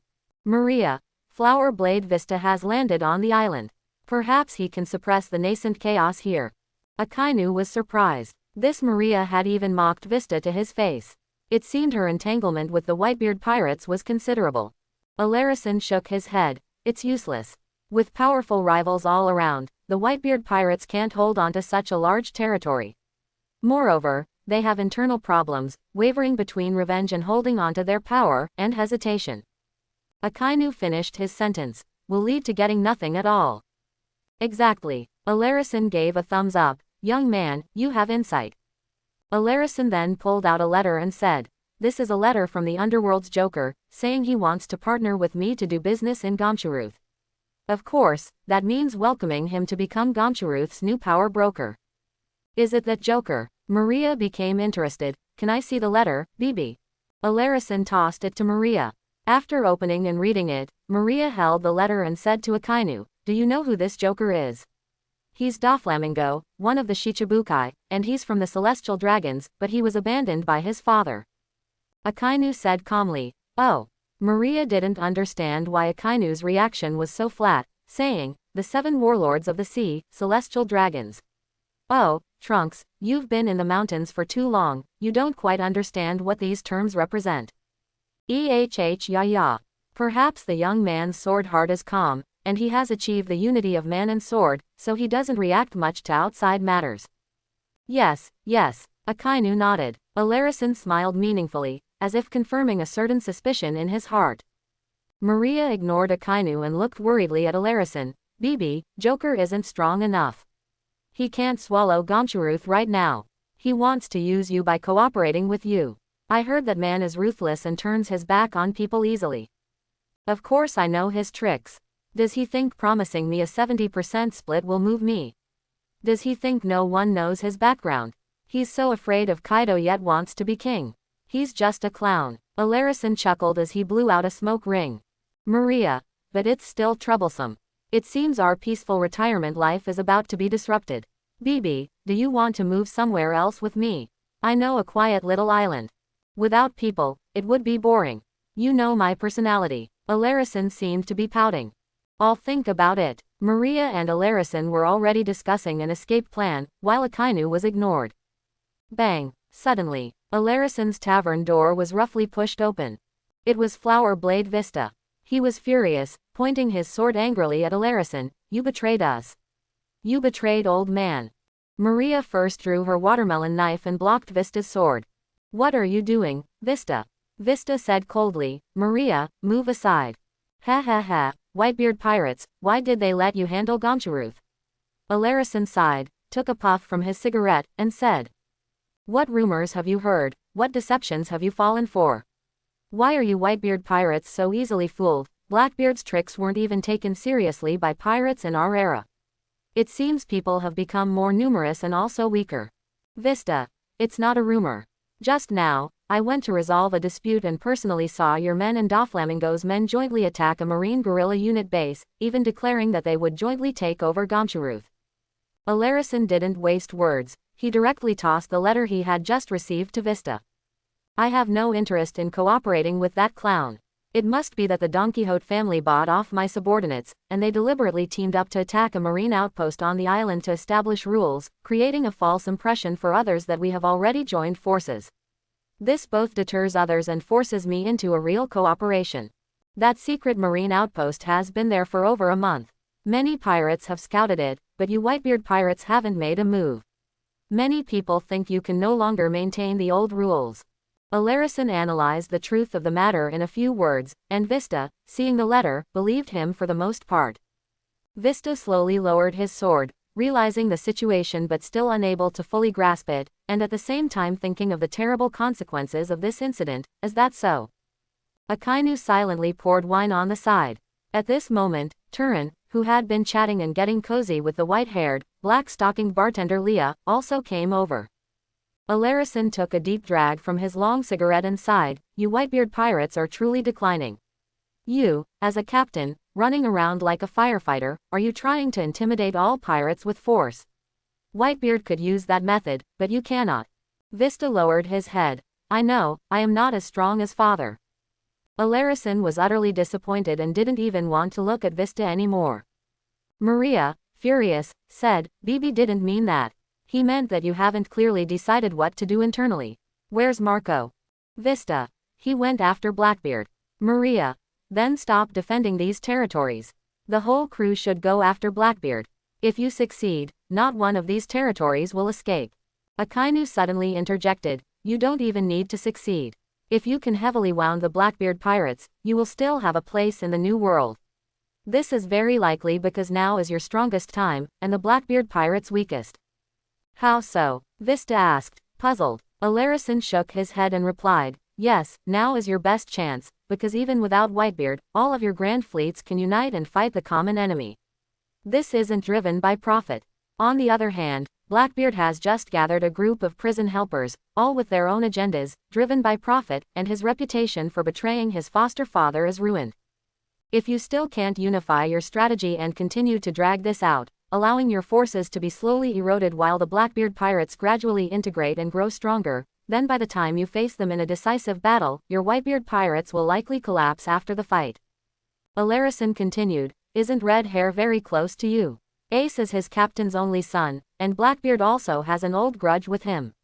If you team up with him again, you could even wipe out Blackbeard. Vista's face flushed with a certain excitement, and he argued, but, all sides are now eyeing our territories. Among them, Whitebeard Jr., who claims to be father's biological son, has already taken several of our islands. If we don't take action in this regard, if we don't reclaim their territories, those grand fleets that depend on us will scatter first. Alarison took a deep swig of his drink, completely unwilling to speak further. Akainu stood up and smiled at Alarison and Maria, thank you for your hospitality. I'll be taking my leave now. Go slowly, young man, and please come again. Goodbye, Trunks. Bye-bye, Ran-chan. Akainu and Turin walked past Vista. Vista, of course, still remembered this powerful swordsman who had suddenly appeared and could match him in a fight. Maria seemed to call him Trunks. Out of a need for strength, Vista quickly turned and called out to Akainu. Wait a moment, Sir Trunks, could your sword lend a hand to our Whitebeard pirates? We will reward you handsomely. Akainu waved his hand and smiled, what your Whitebeard pirates lack now is not strength. Alarison has already made it very clear, what you need now is a unified strategy. Vista. Then how can we unify our strategy? Akainu clenched his waving hand into a fist and said, only by unifying your thoughts can you unify your strategy. To achieve this, you must make choices and sacrifices. That is absolute. Goodbye. Vista stood frozen, chewing on Akainu's words, while Akainu had already left with Turin. Returning to the noisy world outside, the joyous ocean of pirates. Because there were finally no outsiders, Turin breathed a sigh of relief and asked, Admiral, there are so many pirates here. Let's quickly send the Marine to wipe them out. Akainu, with so many pirates here, how many Marine would need to be mobilized? With such a large-scale deployment, I'm afraid the Marine would run away before they even left the port, and they might even unite to resist. Turin scratched the back of his head. Would that happen? Yes, and it would be even worse. Turin. No way, our Marine's justice. Akainu shook his head. Did you hear the conversation with the Whitebeard pirates just now? We Marine also have problems of a similar nature, and they are even more troublesome to solve. But, Turin had never thought that the world's strongest organization, the Marine, would be a riddled organization. In his confusion, he suddenly saw the deep worry hidden beneath Akainu's resolute brows. But I believe that under your leadership, Admiral, all these problems will be solved. Yes, I firmly believe. You're starting to learn how to flatter me, aren't you? Akainu tapped Turin's head hard. Ouch, ouch, ouch, I didn't, I'm serious. Akainu smiled and changed the subject. The Marine base that was attacked earlier, I think it was Ralph and his team. Let's go check on them quickly. Akainu quickened his pace, and Turin hurried to catch up. In a remote wilderness somewhere in Gomchuruth, by a cliff. Ralph clutched his continuously bleeding right arm. Gladius, you Don Quixote family dare to destroy our Marine guerrilla unit base. Teacher Zephyr will not let you get away with this. Gladius, a Don Quixote family executive in a long black trench coat, was unfazed by Ralph's threat. The steel helmet on his head was continuously expanding. Young Master said that your marine guerrilla unit will inevitably be abandoned, and Zephyr is just a remnant who couldn't get on the ship of the new era, so destroying your base is irrelevant. Ralph, what did you say? Zephyr. Gladius's steel helmet finished expanding. Steel helmet burst. Instantly, countless fragments of the exploding steel helmet, amplified by a powerful shockwave, shot towards Ralph's strong body like high-velocity shrapnel. In the blink of an eye, Ralph's body was riddled with countless holes, collapsing into a bloody mess on the spot. He couldn't even utter his last words. Done. Gladius put his hands in his pockets and turned to leave. Bururu bururu bururu. Gladius. Joker, mission accomplished. Foo, very good. How is the island reacting? I heard Vista also arrived at Gomsharuth. Gladius. Achieved the intended goal. Vista even thought Alarison had betrayed us. Excellent. Next, have your subordinates continue spreading rumors and propaganda on the island, but do not act rashly. As for you, Gladius, you are to go to the land of flowers. Gladius's expression changed, and his newly worn helmet began to inflate, indicating his annoyance, as he disliked things outside of his plan. According to the plan, he was supposed to incite more riots in Gomsharuth. He had even deployed everything. On the other end of the Den Mushi, Joker's voice turned serious. Gladius, the situation in the land of flowers is more serious than I imagined. I need you to immediately go and rendezvous with Buffalo and the others. Gomsharuth can wait for now. Alarison is no small fry, especially with Vista also on the island.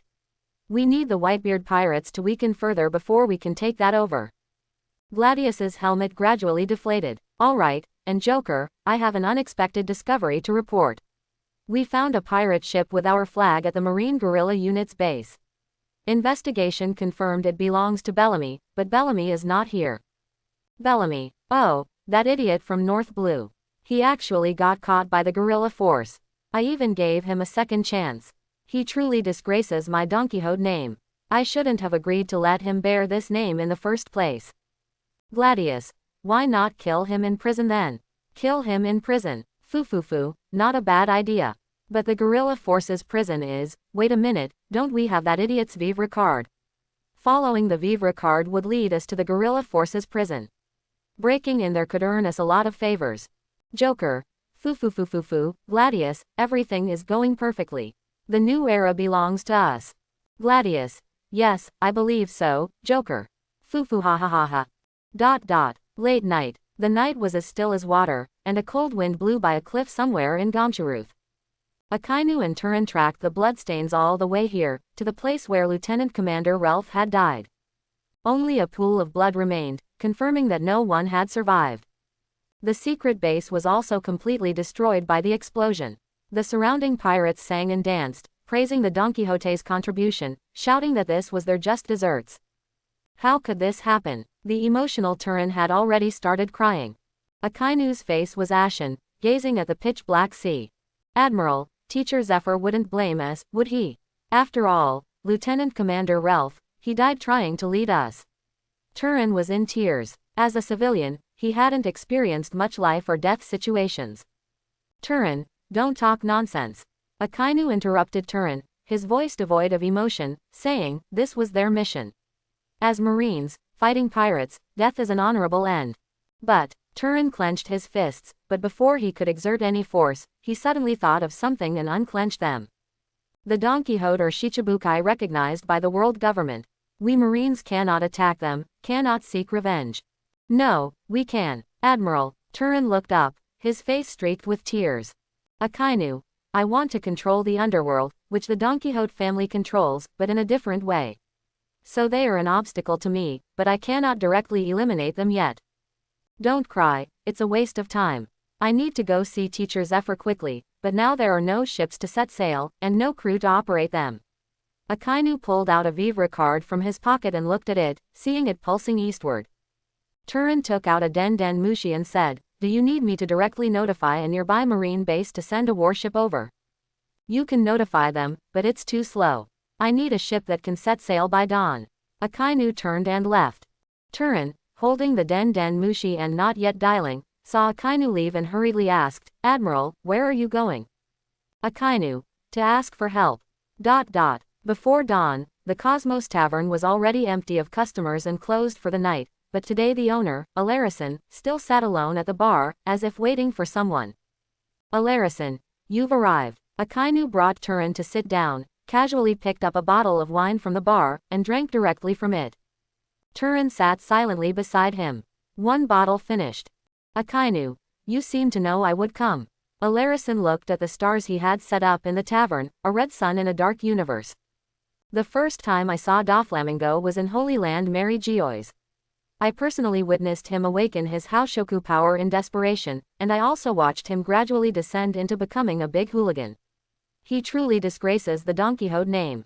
Akainu, "Don Quixote." Alarison, "Yes, the Don Quixote is a great family. If Doflamingo were to combine with his kind-hearted, almost foolish father, he would resemble one of their ancestors, who was also my benefactor. My benefactor and I shared a dream. To fulfill that dream, we did many things that seemed unconventional and incredible to others. The name of that dream was changing the world. But in the end, the dream ended, Don Quixote died, and I left." Akainu, "You want to do the same thing?" "Perhaps." The tavern's usual dust, illuminated by the light, sparkled like stardust. Akainu smiled. "Let's talk about the immediate matter. I need a ship with a crew, to take me somewhere." Alarison, "A ship sailing in the New World is a very precious thing, and your time is very urgent, isn't it?"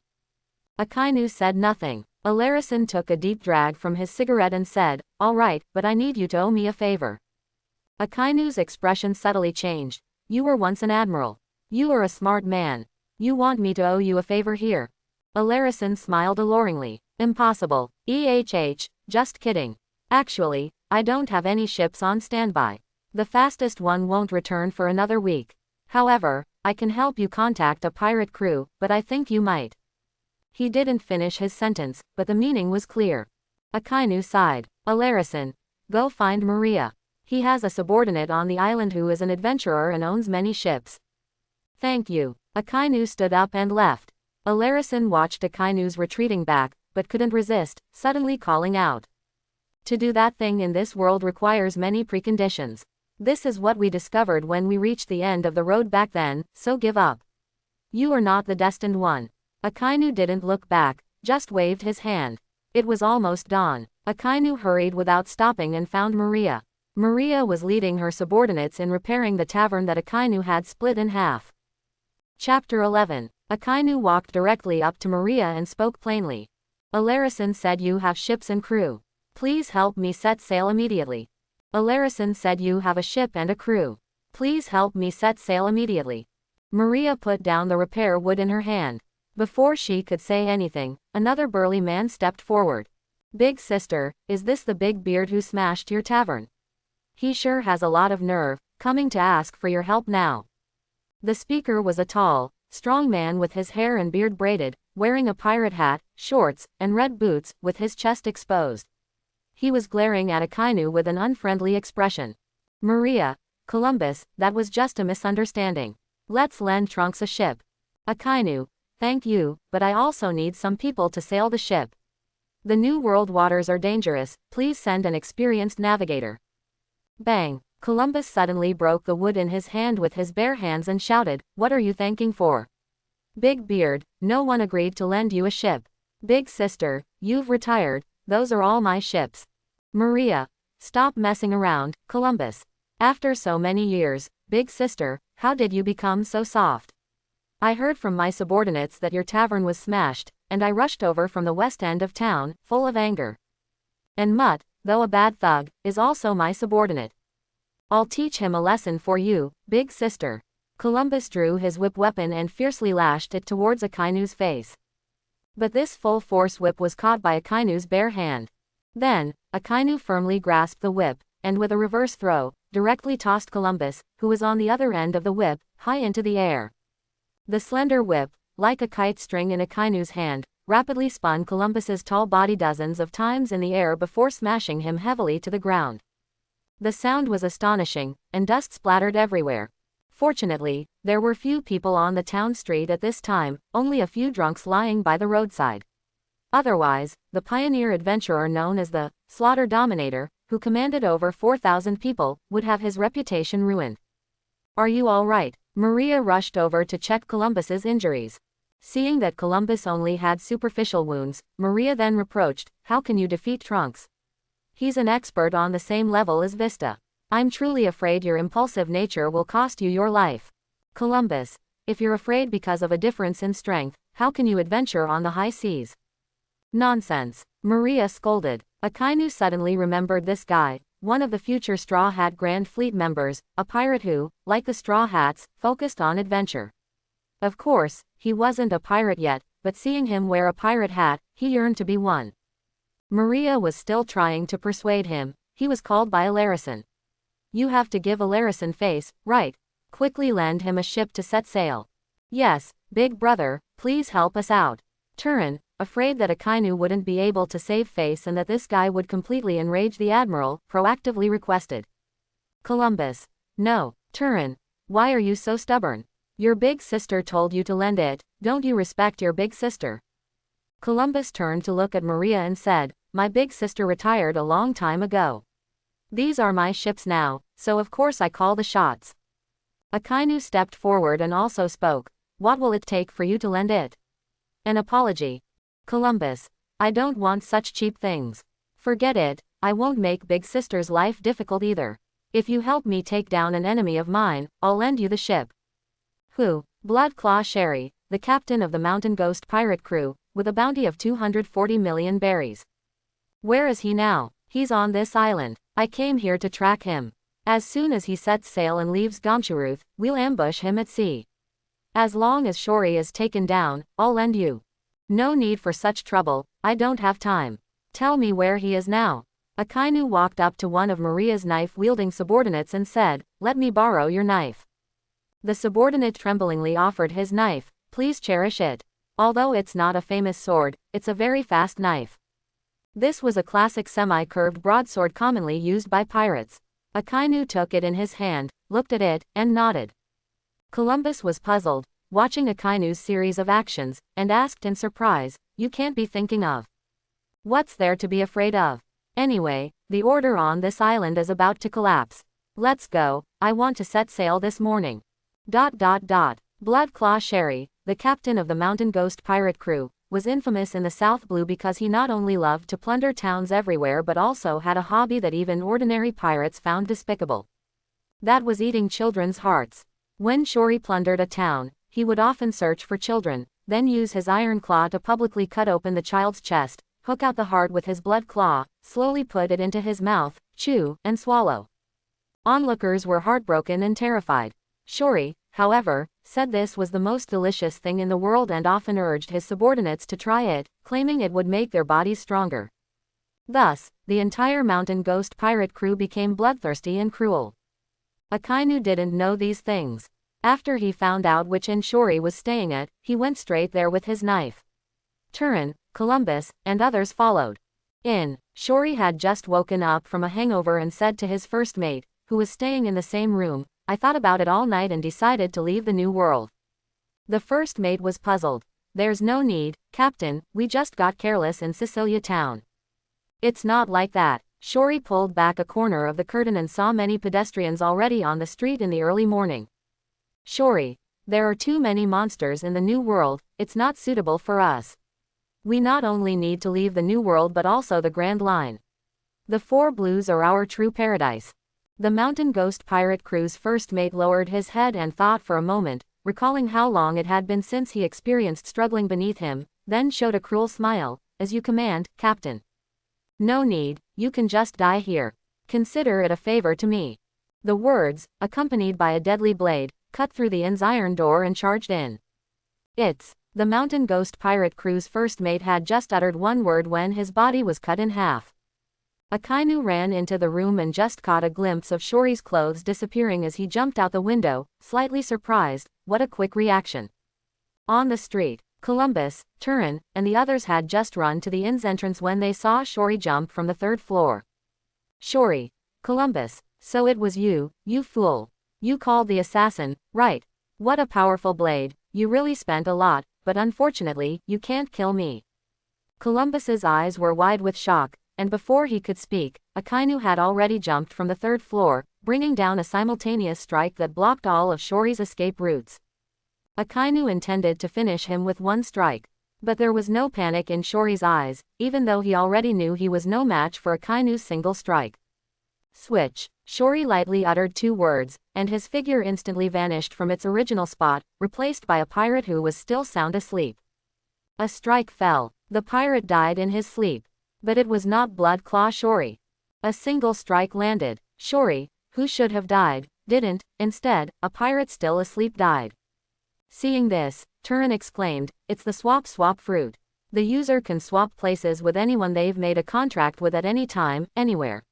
This devil fruit power is unaffected by hockey." Akainu. Swap fruit. Columbus, didn't you know? Columbus shook his head. I never pushed him to the point of using his devil fruit power.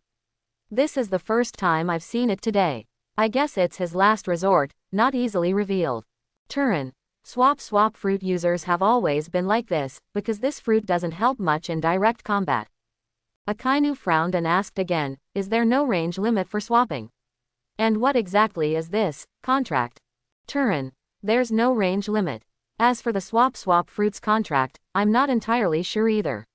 Probably only the user knows, but ancient texts record that the contract is extremely complex and not something one can easily make with anyone. Akainu. If he could easily make a contract and swap with anyone, this fruit would be too absurd. I suspect he can only make this contract with close individuals around him. Columbus, where is the Mountain Ghost pirate cruise ship docked? Akainu found a direction. Columbus hadn't fully thought it through, but instinctively replied, in the inner bay of the canyon to the southwest. Akainu activated Moonwalk, treading on air, and flew southwest with his blade. Let's hurry over too. Turin started running. Columbus and his subordinates looked at each other, still hesitating. Is this really okay? In the past, killing people on the island meant paying with your life. It's common sense and a rule to settle grudges outside the island, someone said. That was when Whitebeard was still around. The Don Quixote family killed so many people yesterday, and the Whitebeard pirates didn't do anything either, someone retorted. Those were marine spies. Who would object to killing marines or pirates? When Whitebeard was around, Marines weren't allowed on the island. Now they dare to set up a base, they should be taken down. Many people say the Don Quixote family brought order. Columbus was in a daze. He hadn't expected Big Beard to be so reckless, killing without hesitation. Had Gomshuruth truly become lawless? Finally, Gomshuruth made up his mind. 1st and 2nd Division commanders, take your men and apprehend all of the Mountain Ghost pirate crew still sleeping in the inn. The rest of you, follow me. Quote. Weigh anchor. Set sail, set sail. It was still early morning, and most of the Mountain Ghost pirate crew hadn't woken up. Even though it was their captain calling, they were still sluggish after getting up. Captain, why are you suddenly back? Where's the vice captain? He said he'd bring me fine wine. Set sail now. But captain, some of our brothers haven't returned. Where's the helmsman? Bet. Bang, bang, bang. 3 gunshots rang out. Anyone who keeps dragging their feet, I'll shoot them. The captain was furious, and everyone else snapped to attention, hurrying to work. Over 100 people on board quickly weighed anchor, raised the sails, and steered out of the inner bay, heading out to sea. Shori stood at the bow, biting his finger. Those who knew him understood this was a sign of extreme anxiety. Columbus, he never let me go for such a small matter, and this time he even hired such a top assassin to kill me. I'll get my revenge, but first, I need to get away. The vast sea was before him, and Shori was very familiar with and enjoyed this rhythm. This was another close call, but no one could kill the swap fruit user. But very soon, Shori saw a black figure approaching from the sky in the distance. It was that Big Beard, the top assassin. Moonwalk. Brothers, fire the cannons at that man. Shori ordered anxiously. In the air, Akainu saw countless cannonballs flying towards him. Perfect timing. Akainu landed a foot on a cannonball, leaving it before it exploded, then stepped onto the next cannonball, using its force to propel himself to another before it exploded. Thus, Akainu stepped on cannonball after cannonball, accompanied by a series of explosions, until he reached the Mountain Ghost pirate cruise ship. The moment he landed on the ship, Akainu once again aimed a fatal strike at Shori's throat at the bow. Shori's swap fruit ability activated again, and a bald pirate took the blow for him, his head severed from his body. Akainu turned around, activating his observation haki, sensing that Shori had swapped to the ship's cabin below deck. What a waste of this ship. Akainu quickly scanned the ship, seeing a considerable number of people. He couldn't let him keep swapping, so he began to gather power. Slash. As Akainu spoke, a massive blade of air sliced across the sky, cleanly cutting the entire ship in half. Screams and wails erupted. At the same time, Akainu, as a devil fruit user himself, quickly cut down the main mast to use as a foothold. Looking around, there were pirates falling into the water everywhere, but Shori was nowhere to be seen. A worst-case scenario emerged in Akainu's mind. He thought that if he were a swap fruit user, he would definitely have found a safe place in the world beforehand and hidden his contractors. At this moment, Columbus and the others also arrived at the shore. Akainu used Moonwalk to return. Mr. Trunks, did you take care of Shori? Columbus's attitude towards Akainu was much better than before. No, that's a very tricky devil fruit ability. He might have swapped directly back to his hometown. Columbus sighed, if even Mr. Trunks can't kill him, who in the world can touch him? However, very quickly, Columbus's worry turned to joy. But I'm still very happy that I managed to make that guy run away in terror this time, especially since his entire fortune was lost here. The Mountain Ghost pirate crew is finished. Brothers, go pull up all the pirate remnants who fell into the water, I want to put them on trial. Oh, Columbus's many subordinates responded. Some directly jumped into the sea to catch them, while others went to get boats and call for more people. Columbus, thank you, Mr. Trunks. I will lend you a large ship and outfit it with a crew of excellent sailors. Akainu, I need to set sail immediately. No problem. Finally, having settled the matter of borrowing a ship, Akainu was in a good mood and asked, what's your grudge with that guy? Actually, there's no direct conflict. I made a promise to an old woman about her tragically deceased grandson. Columbus gazed at the sea, lost in thought. Subsequently, Columbus recounted his entanglement with Shori, as well as Shori's notorious reputation on the high seas, and his terrifying hobbies. Turin listened quietly nearby. When Columbus finished speaking, he noticed steam rising from Admiral Akainu's head. This was anger. Akainu took a deep breath. I will kill this pirate. No, this. Columbus's words caught in his throat, because he saw the same look in Akainu's eyes as he had in his own that day. The large ship Columbus promised to Akainu had already arrived. One of his subordinates even grumbled that it was the second best ship in their fleet, one of only 5, called the Santa Maria. Meanwhile, all the remnants of the Mountain Ghost pirate crew had been apprehended, not only those knocked into the water by Akainu but also the dozens of people abandoned by Shori in the inn. Of course, it was unknown if some stragglers had secretly escaped. Columbus said the Mountain Ghost pirate crew had over 300 members, all skilled individuals on the high seas. Unfortunately, they had suffered a devastating defeat in Sicilia town and were then suppressed by Akainu. Akainu looked at these more than 100 pirates, seeing them being escorted by Columbus's subordinates onto the Santa Maria. Columbus, I plan to hand them over to the Marine for their bounties. Excluding the captain, the total bounty for the rest is 158,450,000 belly. Of course, this bounty, Mr. Trunks. Columbus's words were cut short because he suddenly saw Shori appear among the captured pirates, already equipped with his iron claws, grinning menacingly, and slitting the throat of one of his favorite subordinates. Blood spurted. Everyone was shocked. Someone was killing people in the Gomshuruth Inn right on the street. Although Gomshuruth's order was on the verge of collapse, this was the first time such a heinous incident occurred, where someone chased another person from an inn onto the street with a knife and didn't stop until they killed them. Even yesterday, the Don Quixote family only dared to cause a disturbance in sparsely populated areas, and their targets were the Marines, whom all pirates on the island despised. Not only that, but a large group of people subsequently appeared, searching for people everywhere in the inn, waking up the entire street and even the whole town. Are there no rules in Gomshuruth anymore? The inn owner felt utterly humiliated. He immediately sent a message to Vista, the commander of the Whitebeard Pirates' 5th Division, stating that he would no longer pay a single belly in taxes unless Gomsharuth returned to its former state. Vista immediately rushed to the scene with all his subordinates. Then, the news spread like wildfire, and more pirates learned about the incident, along with more detailed information. A swordsman named Trunks, entrusted by the Yodomaria Grand Fleet, was hunting down all members of the Mountain Ghost pirate crew. He was currently in the southwest inner bay. As a result, pirates moved at the sound of the wind, running towards the inner bay in the southwest.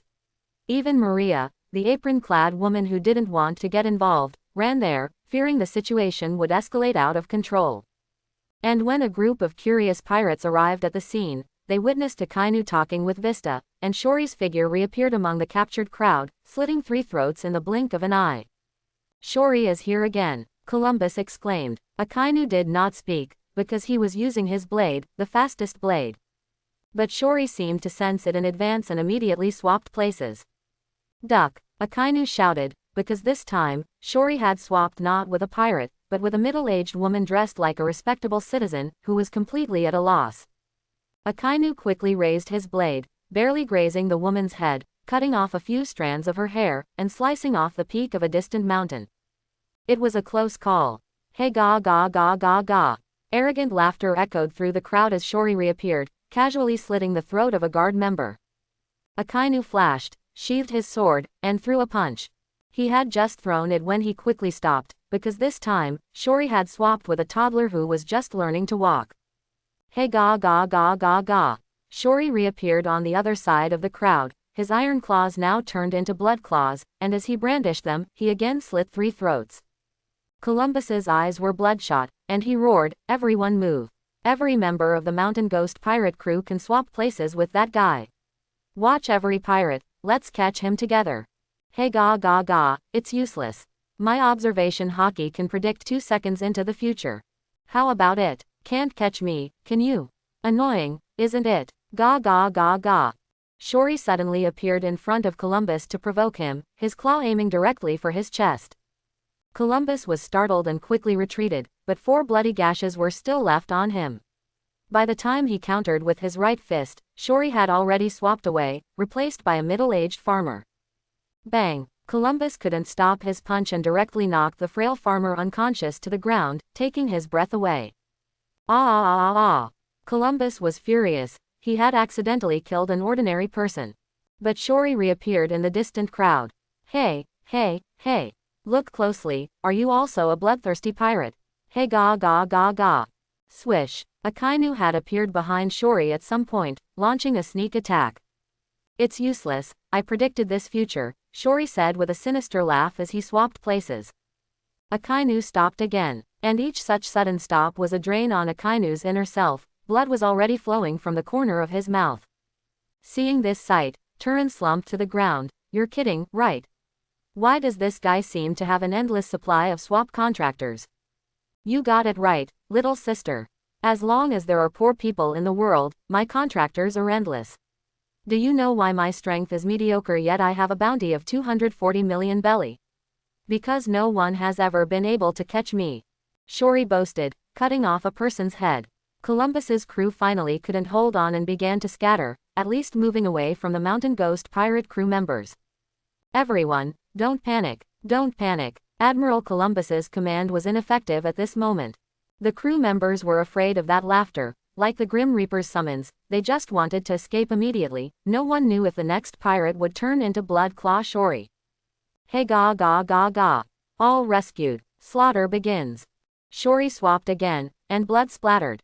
Each of his swaps could take away one of his companions, and after killing Columbus's crew members, he would bring an innocent civilian. In an instant, cries and screams merged into a single sound. On the outskirts, the pirates on Gomsharuth Island ran over and just happened to witness this scene. Everyone was amazed by this elusive scene, thinking that if they provoked such an opponent, they would be utterly helpless.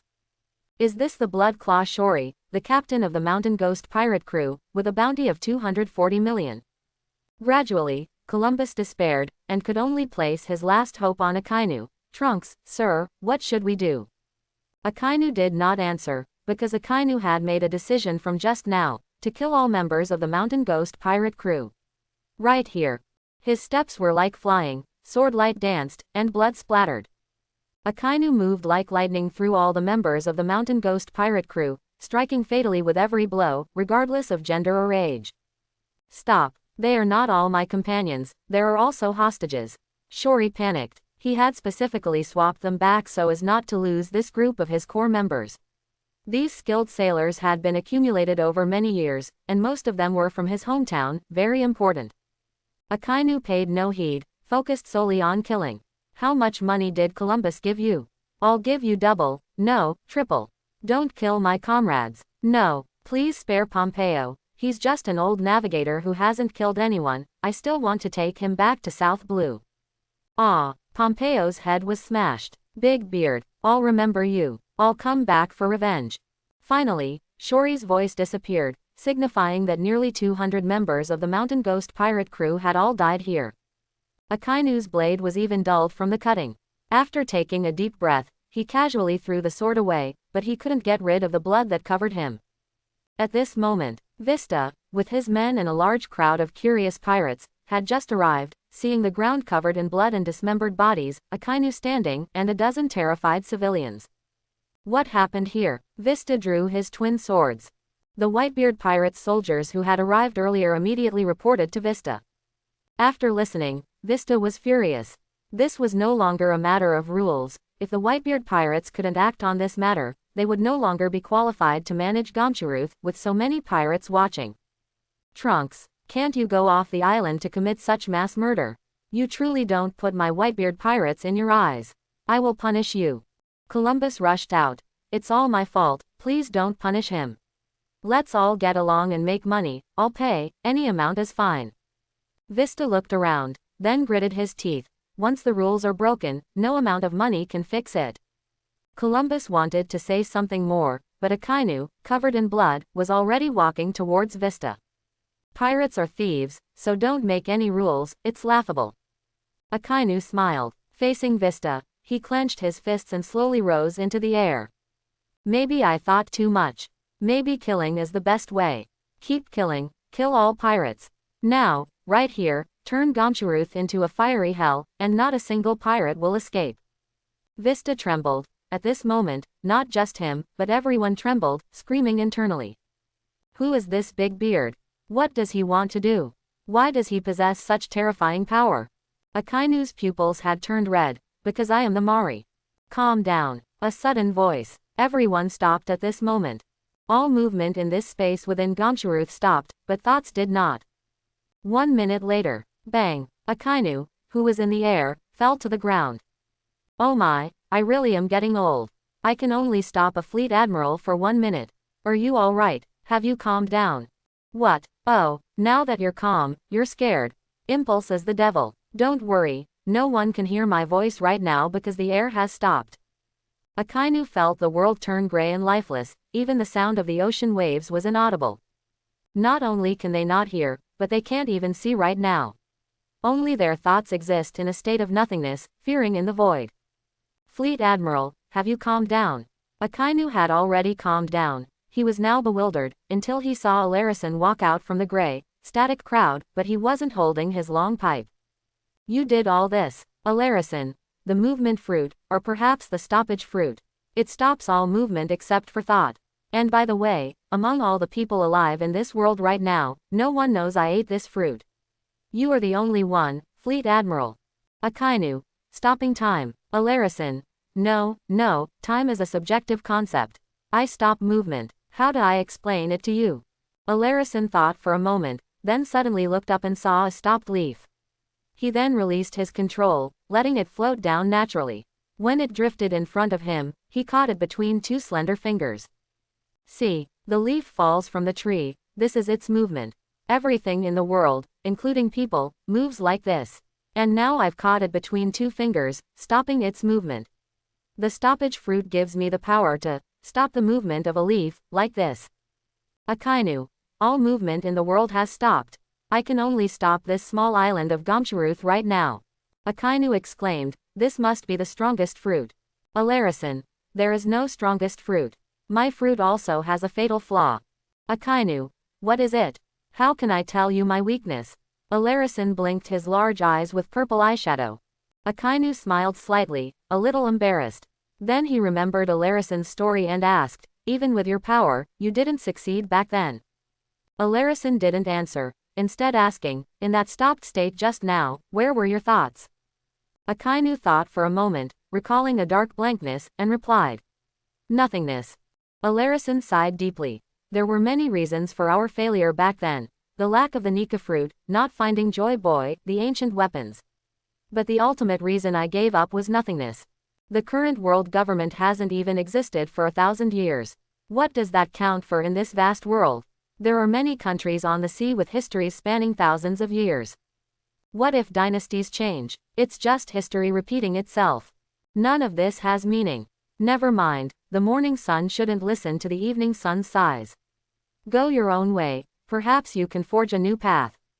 At this moment, Alarisan was like an old man sitting by the river of time, sighing. Akainu was moved, looking at the static, gray sea. He never imagined so much would happen on this trip to Gomchuruth, and he hadn't even met the person he truly came to see. He also hadn't expected to almost lose control of his emotions because he felt he had been played. Was that it? Alarisan. Last question, are you truly calm and not going to kill everyone on the island? I have many acquaintances on this island. Akainu nodded. The stopped state will be lifted in 1 minute. I wish you fair winds. Come visit me when you have time. Alarisan left. Akainu had already boarded the Santa Maria, following the Vivre card to meet teacher Zephyr. In Gomchuruth, the moment the stoppage fruit's ability was lifted, everyone fell into a chaotic bewilderment, feeling that life was left with only nothingness. On the ship, Akainu asked Turin what he had just experienced. Turin couldn't answer, and after a long period of thought, he said, an eternal instant, an instant eternal. Akainu thought. Perhaps everyone who was stopped felt only an instant had passed, but when movement resumed, they felt a long time had gone by, leading to a confusion in their subjective perception of time. All the random thoughts during that period also vanished upon waking. Akainu then asked Turin if he knew about the movement or stoppage fruit. Turin said that neither fruit was recorded in the Devil Fruit Encyclopedia. No one knows that their movement was stopped in that instant unless they actively wake up. This fruit can control all objectively existing things to affect and strike a person's subjective thoughts. Akainu suddenly felt that the fruit's name, nothingness, was also fitting.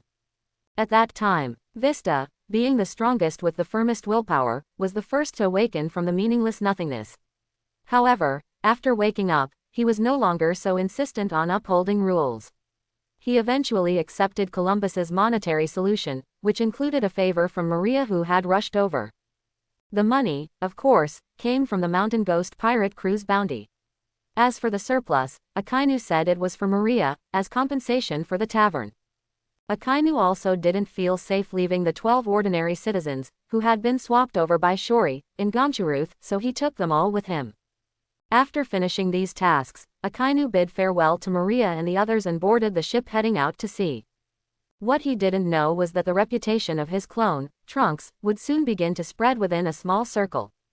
On the sea, Turin had already recovered. Akainu took him to interrogate the anxious ordinary residents. Among them, only one short-haired girl with large eyes, wearing a dress similar to a Republic of China student uniform, could calmly and articulately answer Akainu's questions. Her name was Nanxiang. Akainu, where are you from? Do you know all these people?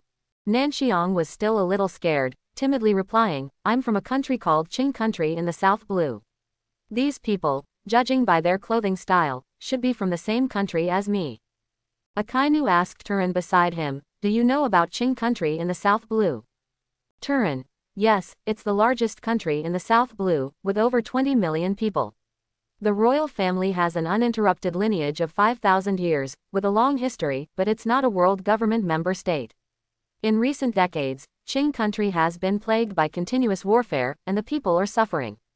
Nanxiang, this young lady is right. Turin smiled kindly. I'm a man, little girl. Oh, I'm sorry. Nanxiang bowed her head, her face flushed with embarrassment. Akainu continued to ask, do you know Shori? Why did you sign a swap contract with him? Nanxiang shook her head, saying she didn't know him and didn't know anything about a contract. She said she was in class when she suddenly arrived here. Akainu asked the others, but none knew Shori, nor did anyone know about a contract. Turin was astonished. Impossible. The books say that a swap contract must be willingly signed by the contracted party. How could you not know? The 12 people still shook their heads, and fear began to set in. They had just witnessed these people, covered in blood, kill over 200 others. Never mind, perhaps the books are wrong. Akainu smiled at these ordinary people. You will sleep in hammocks in the ship's cabin below deck with me tonight. Everyone nodded. Akainu had to be cautious, as these people were all Shori's contractors and could be swapped at any time. Seeing Akainu about to leave, Nanxiong mustered her courage and proactively asked, "Where are you taking me? Who are you people?" Akainu thought for a moment, then removed his beard, deciding there was no need to hide anymore. After all, once the ship docked and they found Teacher Zephyr, everyone on board would know. I am Sakazuki, the next fleet admiral of the Marine. I will be responsible for your safety and will send people to escort you back to Qing country in the South Blue. This news, instead of reassuring them, only made these already terrified residents of Qing country scream in fright, huddling together. Little Nanxiong even burst into tears. Turin was puzzled and waved his fists. What's your reaction? We're the Marine. This is Fleet Admiral Sama, the highest commander of the Marine. Perhaps the Marine's reputation in Qing country is worse than pirates. Akainu shook his head, stopped the agitated Turin, and led him away. Don't worry, you are safe, and you will return home safely. Bins, where is Teacher Zephyr? As soon as Shuzo landed on the island, he was eager to see Zephyr. Bins, Teacher Zephyr is taking his afternoon nap right now. Don't disturb him. Shuzo looked up at the setting sun and said, he should be awake by now. Bins sensed something unusual about Shuzo. He seemed impatient. He asked, what do you want to do? Shuzo sneered and retorted, Teacher Zephyr must have already heard the news about the Gomsharuth stronghold and Lieutenant Commander Relf's unit being wiped out, right? Bins lowered his head. Yes, Relf's death made Teacher Zephyr shed tears. So, Teacher Zephyr should no longer hold any hope for that Akainu. Relf is already dead, and nothing has even been done. Shuzo's long arm grabbed Bins's shoulder, his intense gaze fixed on Bins's eyes. Bins, you and Ain are both too weak. It's because you are often by Teacher Zephyr's side that he can't make a final decision. I am not weak. Bins, the ninja, pushed Shuzo's hands away. As long as it's an order from Teacher Zephyr, I am willing to die. Is that so, Shuzo? I am about to bring Teacher Zephyr news that will make him completely determined, making him utterly disillusioned with marine justice. Then, let me see your resolve, Bins. Bins stood stunned. Shuzo sneered, walked past Bins, and went to see Zephyr with a look of high spirits. He believed and was already looking forward to seeing Teacher Zephyr's expression when he heard that his enemy, Whitebeard Jr., was about to become a legitimate pirate. It would surely be towering rage. The Marine guerrilla unit's warship. Because its main mast was broken by Bellamy, the ship was still drifting on the sea. Its temporary destination was the prison established by the Marine guerrilla unit, where Bellamy and the others would be held, and the ship would be repaired. At this moment, Ain stood at the bow, secretly wiping away tears in the wind, because she had received news that Relf and the stronghold in Gomsharuth had been destroyed together. Relf's best friend, Lieutenant Commander Frode, who had teased Relf before his departure, asked Ain with a tearful nose, how could Relf die? Wasn't that strongest Admiral Akainu with him? Ain shook her head. I don't know. Elizabeth is still waiting for that big fool. We grew up together in Cecilia Town. Ah, why is this happening? Frode pounded his chest, roaring at the sky. Ain couldn't bear it, and tears welled up in her rose-colored eyes again. Don't be like this, Frode. Captain Ain. Frode's eyes suddenly turned fierce, like two chilling sharp blades. Captain Shuzo is right. The Marine is full of lies, even the justice they speak of is a false lie. We should tear apart all the Marine's lies under Teacher Zephyr's leadership. We can no longer trust them. No, Ain, who had just lost her capable subordinate Relf, didn't want to lose another capable subordinate and argued, Teacher Zephyr still holds hope and loves this world, Teacher Zephyr. What about Teacher Zephyr? Frode had lost his reason. Honestly, I've never understood. Although I wasn't on the training ship back then, so many brothers and sisters died, and Teacher Zephyr himself lost his right arm, why wasn't he angry? Didn't we always have a plan to eliminate all pirates in the New World? About the lava lake. Hearing, lava lake, Ain's pupils contracted. This plan was only known to teacher Zephyr, Binz, Shuzo, and herself. It had been hypothesized and quickly rejected by teacher Zephyr at the time. Why would Frode know about it? It must be Shuzo. His extreme personality could no longer be contained, and he had begun to connect with various lieutenant commanders to support the most insane plan. Ain tried to calm her turbulent emotions, speaking to Frode in as calm a tone as possible. If you still follow teacher Zephyr, we should let teacher Zephyr choose. Whatever teacher Zephyr's choice is, I will follow, and I believe you will too. Frode, of course, but judging from Akainu letting Relf die, we have no other choice. With that, Frode turned and left. He decided to go and brutally abuse the pirates held on the ship to vent his anger. Those guys clearly looked like heinous criminals.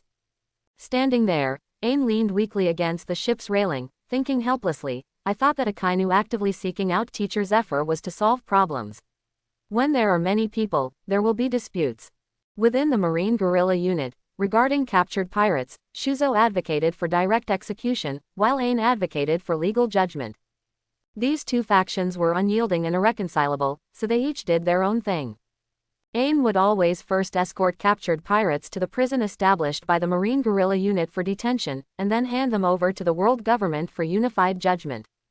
But it would not go through the Marines' process. They would not hand over pirates to the Marine, even though they were subordinate to the Marine in terms of rank, and not even considered a branch. This afternoon, Ain escorted Bellamy and a group of pirates to the small island where the Marine Guerrilla Unit's prison was located. Warden Ramo personally greeted them at the dock, wearing a pink suit. Welcome, Captain Ain, you are still so beautiful. Have you considered accepting my marriage proposal? Ain smiled. Thank you, Warden Ramo, you are still so elegant, but unfortunately, I cannot accept a partner who is much older than me. Ramo clutched his chest. Ah, how heartless, do you know how much anticipation, how many regrets I have? Beside them, the guerrilla force soldiers and jailers went about their business, accustomed to this scene. Ain, all right, stop playing around. How is the prison situation recently? Did the impel down mass breakout affect here? Ramo straightened his pink suit, twirling his small handlebar mustache, his face full of pride. Captain Ain, I am not a useless person like Magellan who soils his pants every day. Even when we were desk mates back then, I knew that guy would mess things up sooner or later. And I follow Zephyr just as Zephyr trusts me. I guarantee that the Marine Guerrilla Unit's prison will never have any mishaps. Ain, how reliable. Ramo, so, Captain Ain, which pirate did you catch this time? How much is his bounty? Ain, a bounty of 55 million belly, a pirate named Bellamy, but he is one of Doflamingo's men. Captain Ain, who did you say? Ramo's eyes widened. That Shichibukai Doflamingo. With all due respect, he cannot be detained. The defenses of this prison are insufficient to withstand an attack from the Don Quixote family. My suggestion is to execute Bellamy on the spot or hand him over to the world government for direct judgment. Ain's forehead dripped with sweat. Is your guarantee so cheap? I apologize, Captain Ain. Ramo's gaze was firm. In this chaotic world, although I do not advocate for direct execution of prisoners, I also have my prison philosophy. Ain shook her head, not wanting to say more. She had long experienced Ramo's stubbornness. Ah, Captain Ain, you don't hate me, do you? But I absolutely cannot abandon my principles, because that is what makes a man. Ramo put on an exaggerated display of being torn between loyalty and filial piety. Warden, Ramo's jailer subordinates cried and played along. No, no, Ain waved her hand, feeling exhausted, and said, just hold him for a few days. Once my ship is fully repaired, I'll take him with me. This guy should just be a peripheral member of the Don Quixote family, not worth making a big fuss over. Ramo made a difficult decision. All right then, because it's you, Captain Ain, I'll make an exception. So, would you honor me by having dinner together? No need, you're too old, we're not suitable. Santa Maria. Akainu had been wary of Shori using the Qing country residents to switch places and launch a sneak attack again, but nothing happened overnight. It seemed Shori's primary goal before was to switch out his companions, and now he had no reason for further risky actions. However, these residents, after learning Akainu was the fleet admiral, became much more distant. They even assumed all the crew members on board were Marine soldiers, fearing everyone, and the 12 of them huddled tightly together. Akainu didn't like this. Their clothing made him feel a sense of closeness, so he told Turin, go and interact with them more. See if you can gather more information. Turin, is this a fleet admiral's order? Akainu, something like that. I see you're quite good at getting close to young girls, like that Maria. Of course, I understand girls' hearts very well. I'll go and coax her, Turin said smugly as he walked away. Wait, give me the exclusive Den Den Mushi. Here, Fleet Admiral. As Turin went to chat up the young girl, Akainu held the Den Den Mushi in thought. He was considering who to send to escort this group back to Qing country. This not only concerned the safety of these people but also Shori's whereabouts. It was now clear that Shori was deeply involved with Qing country, and Akainu had already decided in his heart to kill Shori. Although it might be a bit of overkill, I'll still entrust it to Onagumo. It's also a chance to test his capacity. Akainu began to dial. Marineford, Buruburu, Fleet Admiral, Vice Admiral Onagumo reporting. Relax, Vice Admiral Onagumo. Are your injuries all right? My vitality recovers strongly, I'm fine now. Thank you for your concern, Fleet Admiral. Good then, I have a mission for you. I guarantee to complete the mission, Fleet Admiral. When I visited you last time, didn't I leave you my vivre card? Bring 3 warships and come find me. I need you to escort 12 people back to Qing country in South Blue. Akainu continued, but the escort is just the superficial mission. These are just 12 ordinary people. On one hand, I hope you can clear out pirates along the way. When you reach Qing country, inquire about a pirate named Shori. On the other hand, I hope you use your official capacity to formally contact Qing country, a non-world government-affiliated nation. There aren't many such large nations with over 20 million people worldwide. I need a deeper understanding. Acting immediately, Fleet Admiral. I believe you will do very well. Onagumo hung up the phone. He appeared calm on the surface but was excited internally.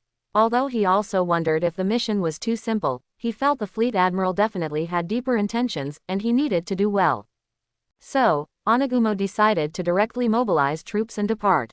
Along the way, most Marine soldiers at Marineford saw Onagumo and avoided him from a distance. Onagumo himself was accustomed to it. He even deliberately maintained a stern face, believing that a general should maintain authority in front of soldiers, and an authority that inspired fear was best. Suddenly, Onagumo saw a large group of Marine soldiers huddled together, crying. Their crying annoyed him. He was a general who did not allow soldiers to cry, no tears, even if they bled. How could they kill pirates if they were crying and sniveling? Onagumo was furious, so he roared, "Why are you crying during your watch?" The crying Marine soldiers were startled, and seeing that the person who had come was the terrifying Vice Admiral Onagumo, they were even more frightened and couldn't speak properly. It was the Marine soldier standing guard nearby who said, reporting, "Vice Admiral, Admiral Aokiji has left the Marine." They were all taken care of by Admiral Aokiji and are reminiscing about him. Onagumo's anger flared. Then all of you get out. Immediately. Right now. Go and follow that Aokiji. The Marine doesn't need crying, cowardly soldiers. After firing these Marine soldiers, Onagumo was still fuming. He had known about Aokiji leaving the Marine for a long time. He was even happy about it, and at the same time, he despised such cowardly behavior of running away. Because he didn't get a promotion, he quit. This was simply treating Marine justice as a joke. Onagumo would never allow Marine soldiers to be of such caliber. Not far away, Sengoku, who had just witnessed Onagumo firing the Marine soldiers reminiscing about Aokiji, sighed deeply and said to the person beside him. "See, Gumir, now that Akainu is in power, such extreme things will become more and more common within the Marine." Vice Admiral Gumir, a somewhat disheveled uncle with long hair and a receding hairline, who believed in unhurried justice, calmly said, holding a coffee with milk. "It's just a temporary phenomenon. Let them be arrogant now that they've just taken power. Soon, Onagumo and the others will realize that Sakazuki becoming Fleet Admiral doesn't really change anything. The Marine has no autonomy, we are just lackeys. Why bother showing our teeth and claws?" Hearing Gumir's evaluation of the Marine, Sengoku just smiled helplessly, therefore, first hoped the Marine could maintain benevolent justice. "Gumir, it's useless. Benevolent justice indeed makes pirates more rampant. For an era about to go berserk, Sakazuki as Fleet Admiral can suppress it for a while." "Can it be suppressed?" Sengoku's eyes showed confusion. God knows, Gumir said calmly, sipping his coffee as if it had nothing to do with him. After a small sip, he added, by the way, is the base commander of the G2 branch going to change? If Sakazuki wants it, give it to him. Sengoku. No, Sakazuki understands the bigger picture. He supports G2 remaining under your management. What's most worrying now is the sudden vacancy of 2 admiral positions. Gumir. I'll try to persuade Kuzan-senpai again. That's why I'm here. It's useless, Sengoku shook his head. Kuzan will definitely leave. Now we should think about how to fill the vacancies. If nothing else works, we'll just have to push Momoshiki and Tokikake into the positions and slowly cultivate their strength. Gumir. I say, you're not the fleet admiral anymore. Leave these worries to Sakazuki. By the way, where is he? He's reportedly gone to find that old man Zephyr. Sengoku looked utterly exhausted. Gumir's expression changed upon hearing this. I take back what I just said. It's possible that Sakazuki-senpai truly wants to make some changes. ... New world, somewhere. Buruburu. It's me, what's up, Daffy? Diamante, I have a mission for you. You're the closest to that location. Wait, Daffy, I can't do it. No, you're exceptionally capable. I want to entrust it to you. Don't be like that, saying, exceptionally capable, making me sound like a genius. You are a genius. Stop saying that, then I won't say it. Since you've said so much, I'll just have to admit I'm a genius. Please, by all means, give this mission to me. Fufufu, here's the thing. Our scouts have discovered the location of the Marine Guerrilla Unit's prison. Go and occupy it. Show our might. Don't let any of the criminals inside escape. They're all our bargaining chips. Also, there's a punk named Bellamy, you remember him, right? Kill him while you're at it. But, Daffy, the Marine. No, the Marine Guerrilla Unit and the Marine are already 2 separate systems, and they're about to have an internal conflict. Of course, I want you to try to gather all Diamond members and do this beautifully and discreetly, so there's no direct evidence to point to us. Understood, Daffy. After greeting Aine and her group, Remo returned to his office in the prison, very sad.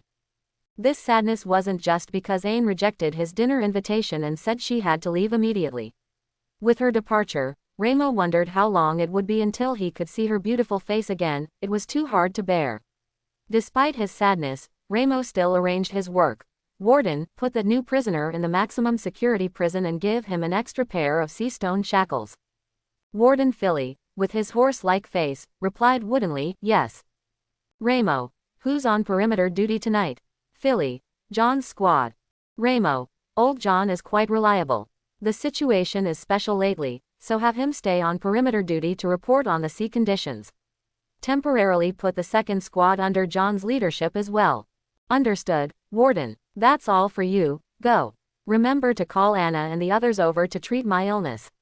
Remo waved his hand. Warden Philly waddled his bulky body away. Remo waited in his office, hands clasped, extremely impatient.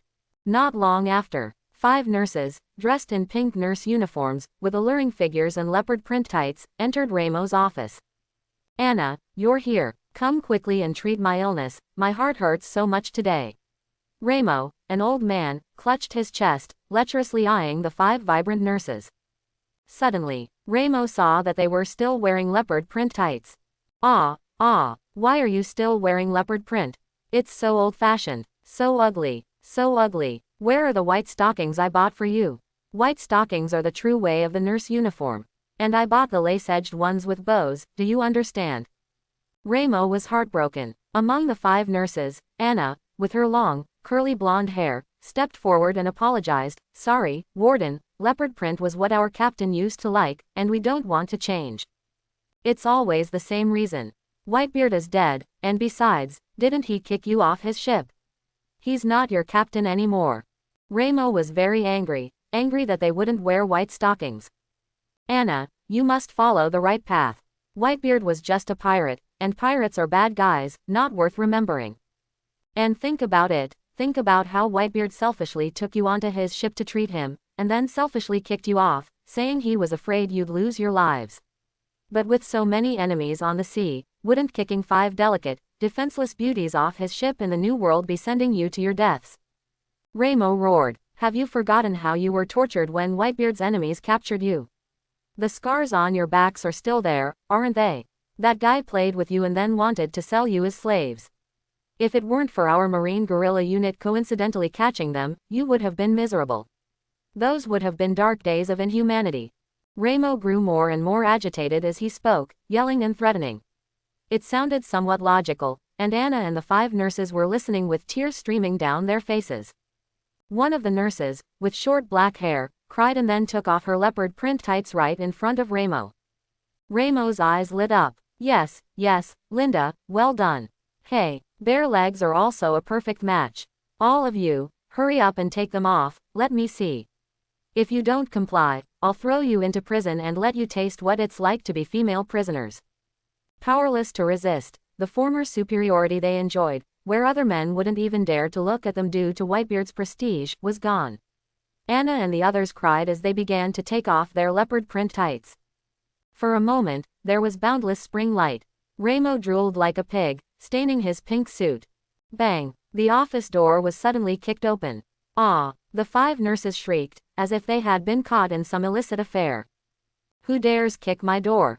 Remo glared angrily. He saw his admired Captain Ain, cloaked in a dark blue cape, walking in with a stern face. Remo, are you doing such sordid things in the prison? How can you live up to Teacher Zephyr's trust? Remo froze in place, shrinking his backside. It was Ain who had come.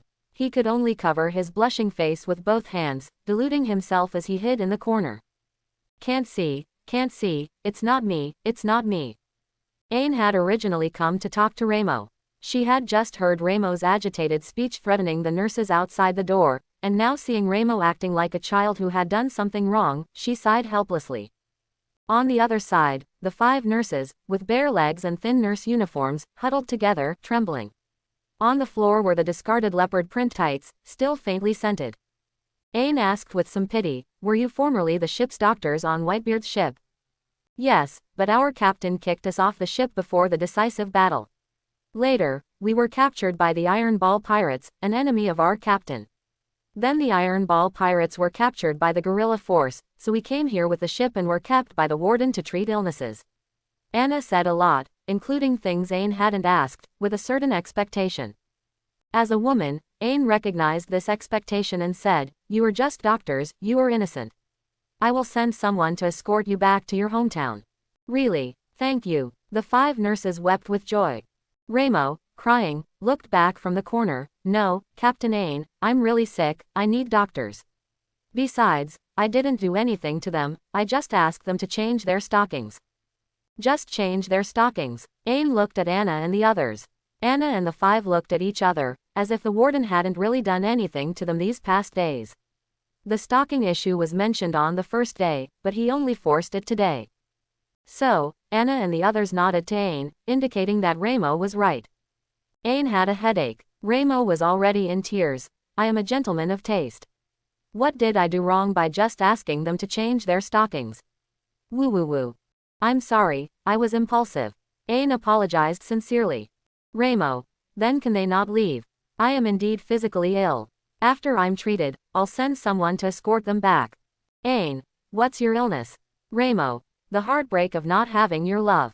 Ain was resolute, looking at Anna and the others. Fix the ship and come with me. No, Remo's wailing echoed throughout the entire prison. Santa Maria. The sea weather was clear. Akainu stood on the ship's rail, fishing, very leisurely. The captain of the Santa Maria, Korea, with a flat nose and round face, approached Akainu and cautiously said a trivial remark, Fleet Admiral, are you fishing? Akainu turned his head, slightly surprised.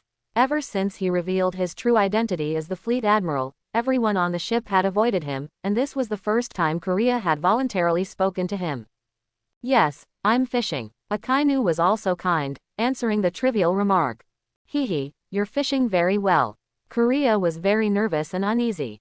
Akainu, relax, you're not pirates, why are you afraid of me, the Marine? Also, you've already notified your Admiral Columbus, haven't you? Was he surprised? Did he say anything? Korea, how could he not be surprised? The Admiral, Wait, something's on the hook. It's heavy, it's a big fish. Akainu shouted, firmly gripping the fishing rod and yanking it upwards. A large wooden barrel was pulled up by Akainu. It wasn't a big fish. It was a large wooden barrel that Admiral Akainu had fished out. Admiral Akainu put down his fishing rod, no longer concerned with Captain Korea, and walked over to curiously examine the large wooden barrel he had caught, which was covered in seaweed. He was about to open the barrel. "Your Excellency, Fleet Admiral, don't act rashly. Based on my many years of sailing experience, this barrel contains neither treasure nor fine wine. It might be a deadly signal. Quickly throw it back into the sea." Korea looked at the barrel as if facing a formidable enemy. "I am the Fleet Admiral. Who do I fear?" Admiral Akainu kicked the barrel open directly. Wait. Korea was alarmed, but he soon discovered that inside the barrel was only an unconscious young man wearing a yellow tracksuit. "Oh, so he's a shipwreck survivor," Korea made a new judgment. Admiral Akainu, however, thought this young man was unusual. He noticed the nunchaku hanging from his belt and the thick calluses on his palms. "Where am I?" The young man suddenly woke up. "Did you save me? Thank you very much." The young man quickly understood the situation and immediately bowed to express his gratitude, though he thanked the wrong person. "Not me, the Fleet Admiral saved you." Korea waved his hands repeatedly, pointing at Admiral Akainu. "Fleet Admiral." The young man was greatly surprised. "As this esteemed adult Fleet Admiral Sengoku, my grandpa often mentioned you." In his tone, the young man seemed to have some admiration for Sengoku. "Admiral Akainu." "No, I am Admiral Akainu Sakazuki, the next Fleet Admiral." Akainu. For some reason, the young man suddenly showed hostility, gripping the nunchaku at his waist with one hand. "Admiral Akainu, Grandpa said you're not a good person." "Admiral Akainu, a person should have their own judgment. Your grandpa is a muddle-headed old man. Don't you dare insult my grandpa." The young man's anger flared, and he swiftly drew his nunchaku, swinging it at Admiral Akainu. Admiral Akainu did not dodge, because he saw that the young man had no haki, and his attack would not be able to hit him. Indeed, the young man's nunchaku passed through Admiral Akainu's elementalized body. Not only was he unharmed, but the iron nunchaku's heat transfer burned the young man's hand. Hot. The young man tightly gripped the nunchaku and quickly jumped backward. "Is this the power of a Logia devil fruit? It seems I am no match before I cultivate Zanchi." The young man looked serious. Zanchi. Admiral Akainu thought it might be a different name for hockey in other countries. At the same time, he was quite speechless with this young man. Where did this impetuous kid come from? Always, "Grandpa this, Grandpa that, is he a mama's boy?" "I say, kid, I saved your life after all. Are you just going to attack without a word?" The young man froze, put away his weapon, and then immediately bowed his head to Admiral Akainu. "I am very sorry, I got carried away. Grandpa often said that the kindness of saving a life is greater than the heavens. I forgive your offense against my grandpa. Please allow me to introduce myself. I come from a martial arts family in Victoria, South Blue. My name is Wang Shuanggu. I am a martial artist, skilled in using nunchaku." The young man, Wang Shuanggu, introduced himself without prompting. "I went to sea this time to find my sister who ran away from home many years ago. Because Grandpa died 5 years ago, Dad died 2 years ago, and my last remaining relative, Mama, is sick in bed and wants to see my sister one last time. I must bring my sister home quickly." With relatives dying one after another, the young Wang Shuanggu's expression showed little sadness, as if he were talking about an ordinary matter. Admiral Akainu paused after listening. He couldn't immediately define this young man named Wang Shuanggu. He seemed a bit foolish, yet not quite, but he should have a good heart. "Admiral Akainu, how old are you?" Wang Shuanggu, 16 by traditional reckoning. Looking so vigorous and fierce, yet so young. Admiral Akainu asked again, "What's your sister's name? Where is she?" Wang Shuanggu, "My sister's name is Wang Quihua, but she changed her name to Anna when she left home. She studied medicine since childhood and went to sea on a pirate's ship. That pirate is called Whitebeard." "Whitebeard, your sister joined Whitebeard's crew. He was once a ruler of the sea. How did your sister get on his ship?" Korea, who had been listening to the story, couldn't help but ask in surprise. Wang Shuanggu, "Because our hometown also produced a great pirate named Wangji, who was a hero my sister and I admired. At that time, I also dreamed of becoming a pirate when I grew up, but later Grandpa taught us that pirates are bad people, so I gave up on being a pirate. But my sister didn't listen to Grandpa. One time, Whitebeard came to our area looking for a doctor to treat an illness. My sister, being a doctor, went on board to treat them. Later, because Whitebeard said he knew Wang Ji, my sister, who had always fantasized about going to sea to pursue freedom, went to sea with them. Wang Shuanggu became emotional. Now, almost 10 years have passed, and my sister has never returned, nor has she sent a single letter. We have no news of her. Grandpa said she was unfilial and disowned her as a granddaughter, while Dad and Mama fell ill one after another in endless longing and self-reproach. After the story was finished, Korea, whose tear ducts were activated, was already crying, so touching. I can't take it anymore. Our captain even requires us to go home once a year. Oh, right, Whitebeard is already dead. Where will you find her? Wang Shuanggu. I'm currently working as a bounty hunter, and I've gathered some information.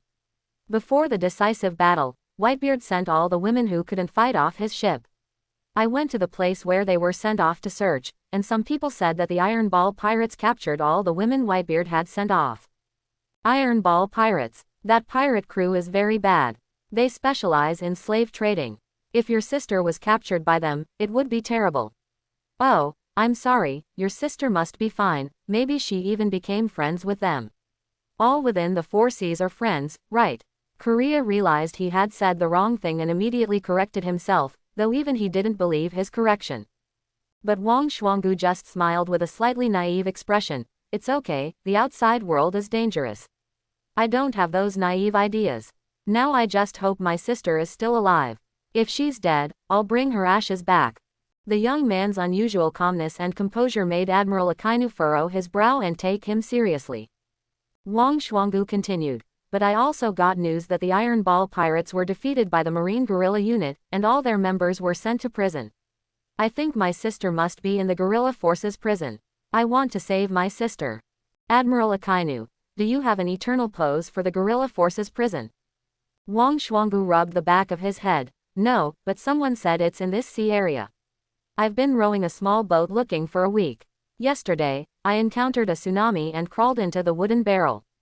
Thank you again for saving me, otherwise I would definitely be dead. Korea shook his head. I say, young man, you don't even have an eternal pose. How dare you look for an island in the new world? Wang Shuanggu. Actually, my navigation skills are quite good. In the Paradise segment, I could tell directions by the stars, but it really doesn't work in the new world. Navigating by stars. Korea said he hadn't heard of it. Admiral Akainu. So what are you going to do now? At this point, Wang Shuanggu bowed again, his tone sincere. I request that you lend me a small boat. And then continued to wander aimlessly. I will try my best. Admiral Akainu couldn't bear it anymore and said, I'll help you out. If she's really there, I'll get your sister out. Wang Shuanggu was stunned for a full 2 seconds, then suddenly remembered that the person in front of him was the high-ranking future fleet admiral of the Marine, and he was overjoyed. So, Admiral, you are a good person. Thank you very, very, very much. I will never forget your great kindness. Saying this, Wang Shuanggu knelt down to thank Admiral Akainu. This surprised Admiral Akainu. The young man had been so calm earlier, he had thought his feelings for his sister weren't deep. Although Akainu was the next fleet admiral, he had no information whatsoever about the guerrilla forces prison. Fortunately, he had saved Ain's Den Den Mushi number last time. They must be taking Bellamy to prison, so there was a good chance they would run into her. Buru Buru Buru. Akainu directly contacted Ain, while Wang Shuanggu stood by expectantly. The Den Den Mushi connected. Akainu. This is Sakazuki. Is that you, Ain? There was a long silence on the other end before Ain finally replied, yes. This reaction made Akainu's heart heavy, but he still asked, there's an Iron Ball pirates. They captured the female medical team from Whitebeard's ship. They should have been captured by your guerrilla force and taken to prison by now. I'd like to ask you to confirm something for me. Is there a nurse named Anna among them? Another long silence followed before a reply finally came. What do you want to do? Akainu. I met Anna's younger brother. He specifically sailed out to find her and bring her back to their hometown. If Anna is in prison, please make things convenient. Ain. Anna is in prison. If it truly is her brother, I will let her return to her hometown. Considering she is a doctor, I will overlook her past crimes as a pirate. That's great. Wang Shuanggu cheered and jumped. Akainu was also pleased with how smoothly things were going and smiled knowingly. Then, thank you for your trouble. I will bring Wang Shuanggu with me to Teacher Zephyr's place. At that time, you can give Anna's brother a permanent log post to the prison, and he will go to the prison to pick up Anna. No need, I'll go to the prison to pick up my sister right now. Wang Shuanggu was already impatient. Idiot, without a permanent log pose, how will you find Prison Island? Korea roared. That's troublesome, then I'll trouble you again for your help. I will remember this kindness. Wang Shuanggu bowed again in thanks. It's a small matter, no need to be polite. Korea, the captain of the Santa Maria, was also a kind-hearted person. Through the Den Den Mushi in Akainu's hand, Ain said, no need. I'm also preparing to go see Teacher Zephyr and will bring Anna and the others with me. Akainu, that works too. With that, Akainu prepared to hang up. On the other end of the Den Den Mushi, Ain suddenly spoke. I never thought that the notoriously cold and ruthless Admiral Akainu would help with such a small matter. Ain's words contained a hint of sarcasm. Akainu merely responded indifferently. It just happened to come up. It's no trouble at all. Ain, what about Ralph? Admiral Akainu won't help him. Will you just watch him die? Or do you hope that our guerrilla forces' strength will diminish? What was bound to come, finally came. Akainu sighed inwardly and said, I am very sorry about Ralph's death, but he is already gone. I don't want to say anything else. The culprit is the Don Quixote family, and I promise you that I will personally destroy this family. Ain, Da Flamingo is a Shichibukai, and you are a Marine, hey. A faint sneer came through the Den Den Mushi. This was a question that couldn't be answered for now, so Akainu chose silence. Future actions would be more powerful than current words. So, both fell silent, but neither hung up the phone. Wang Shuanggu on the side wanted to say something, but Korea, sensing the tense atmosphere, pulled him away. It was Ain who spoke again. I originally thought you were going to Teacher Zephyr to solve a problem. Akainu, I am indeed going to solve a problem. Ain, you're not. You've brought more problems. Binz told me on the phone yesterday that Shuzo brought new information to Teacher Zephyr, and Teacher Zephyr was furious. Akainu was startled. Teacher Zephyr already knew about Whitebeard Jr. Weevil becoming a Shichibukai. That fast. This was the ultimate reason for Teacher Zephyr's complete madness. Akainu suppressed his emotions and said, I will be the fleet admiral. I will not allow Weevil to become a Shichibukai. In the near future, I will mobilize all forces to encircle and kill Weevil, in exchange for reconciliation with Teacher Zephyr. Ain's voice actually trembled. Are you serious? Akainu's tone was absolutely certain. Seriously. Otherwise, there would be no need for me to seek out Teacher Zephyr at this critical juncture, just as I'm about to become Fleet Admiral. I am determined. Ain, persuading Teacher Zephyr to return to the Marine is a difficult process. I can see that although you obey Teacher Zephyr unconditionally, you also don't want him to go down an extreme path. So, I hope you can help me persuade him when the time comes. Ain didn't reply. Akainu only heard a few rapid breaths before the Den Den Mushi was hung up. She should help. Akainu managed a slight smile and looked at Korea. Full speed ahead, Captain. Why yes, sir. Fleet Admiral. The captain saluted in return. A large ship flying the Don Quixote flag drifted on the high seas, its pirates fully armed on deck. Inside the ship's cabin, there was a diamond throne.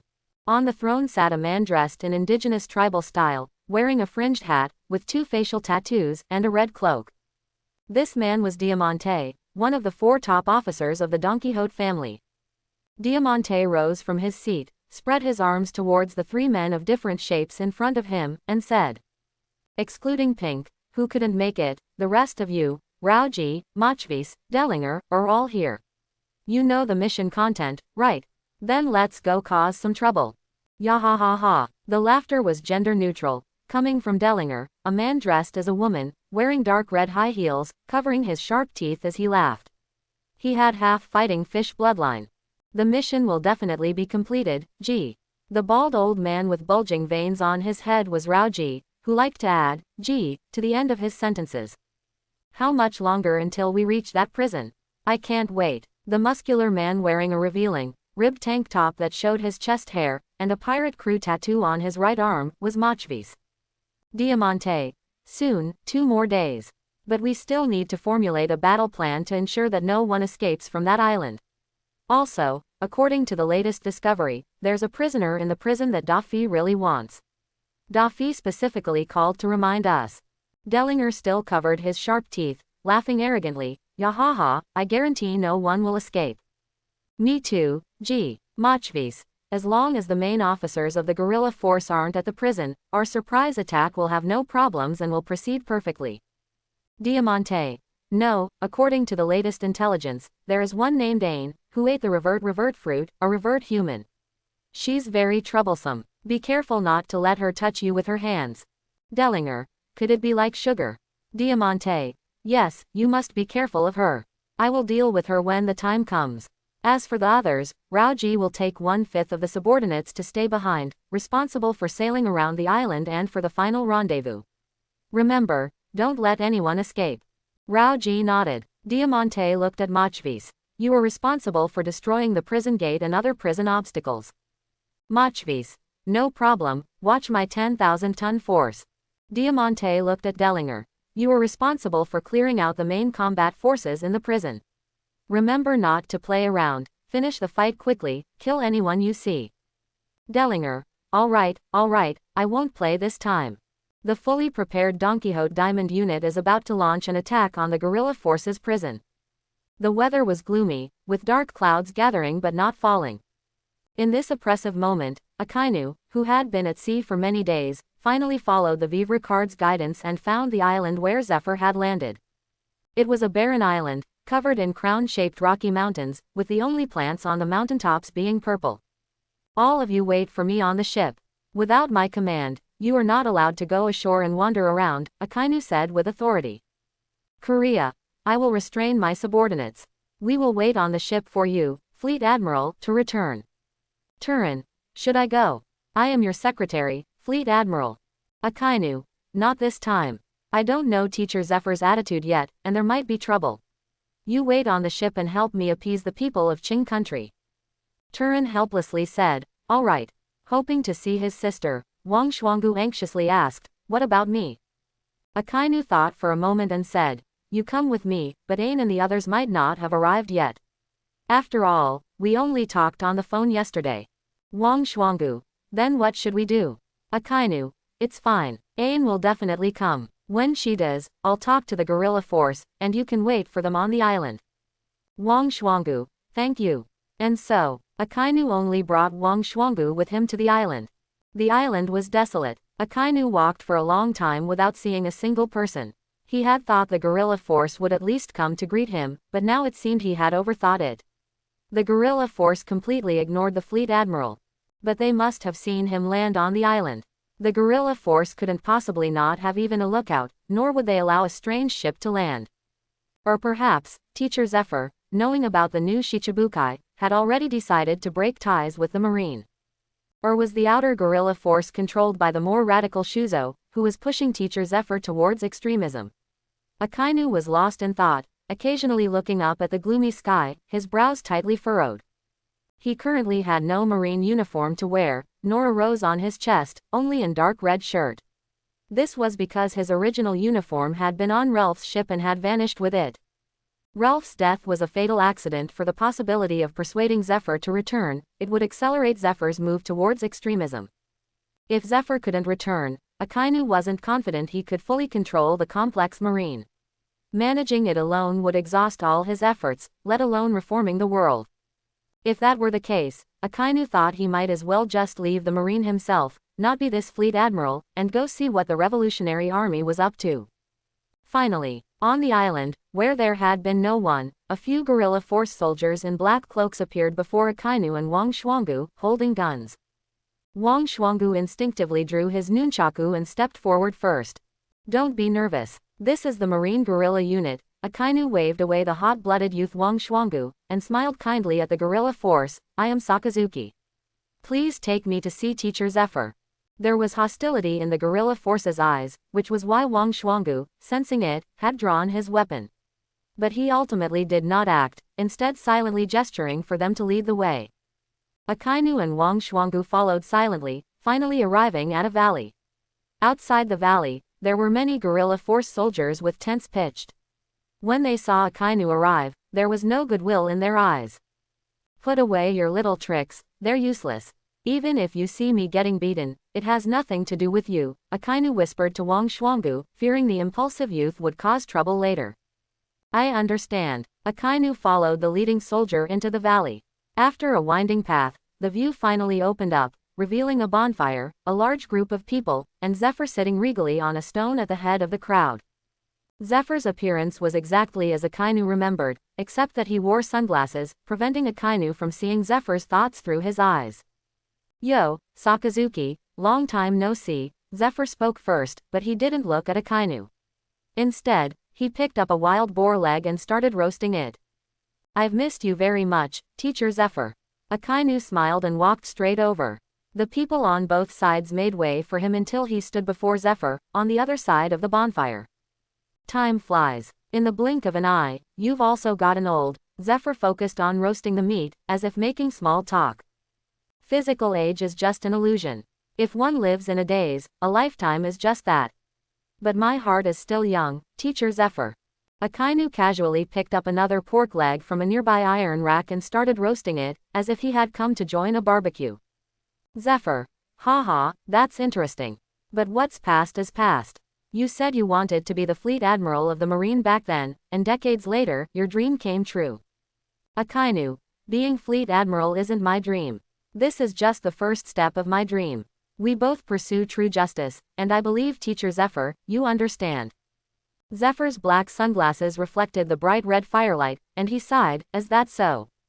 On the side, the guerrilla force soldiers, especially Shuzo, couldn't understand what the two were idly chatting about.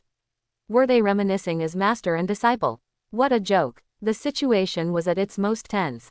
Shuzo suppressed his anger, but he dared not erupt. He dared not speak freely to either Teacher Zephyr or Akainu. At this moment, in the valley, only Wang Shuanggu, unaware of the backstory, saw the two roasting meat and chatting, and thought nothing was wrong. He also picked up some meat to roast. "This won't do. Why is there no cumin? Do you know what cumin is? Is there any in the New World? How can it be barbecue without cumin?" Wang Shuanggu even complained. Zephyr glanced at the bold young man and surprisingly felt a liking for him. He asked, "Where are you from, kid?" Wang Shuanggu. "Victoria in South Blue. We put cumin on our barbecue there." "Victoria, huh, how nostalgic. But cumin isn't produced there, you know." Zephyr smiled, then motioned for his subordinates to get cumin seasoning. Wang Shuanggu took the cumin and excitedly started roasting the meat, saying, "Uncle, how long has it been since you visited us? We also produce cumin there now, and the quality is even better than the original." "Ha ha ha, it's been over 20 years, Zephyr burst out laughing, and the gloomy atmosphere in the entire valley dissipated considerably. Akainu was also pleased. He hadn't expected bringing Wang Shuanggu to have such a benefit, making Zephyr recall happy memories. And making Zephyr recall happy memories and thus change his mind was Akainu's goal. Akainu believed Zephyr was a very gentle person. He used to have the title of Admiral of Non-Killing, having fought countless pirates but never killing an enemy. In front of Zephyr, even Sengoku probably wouldn't dare to call his justice benevolent. "Sakazuki, how did you get involved with this kid from South Blue, and even bring him along?" Zephyr's mood was improving. Akainu sensed it, so he recounted Wang Shuanggu's story in detail. On the side, Shuzo's mood, however, was rapidly deteriorating. Where was the furious Teacher Zephyr from a few days ago? No, Teacher Zephyr's nature is still weak. After experiencing so much pain, does he still choose to forgive, choose to compromise with the Marine? "I won't allow it." Shuzo suddenly stood up and roared angrily, "Enough. Stop talking about these boring things, Teacher Zephyr. We have been pushed to a dead end. Are we still going to play house with the Marine? The Marine's justice is a false lie." Shuzo's furious roar echoed through the valley, deafening. Some guerrilla force soldiers even began to chime in. Right, Captain Shuzo is absolutely correct. For true justice, we must make a decision. Teacher Zephyr, stop hesitating, let us to create a new dawn." Akainu looked at the echoing soldiers, who were probably all Shuzo's direct subordinates. He remembered that in the original story, these people even dared to launch suicide attacks to kill pirates.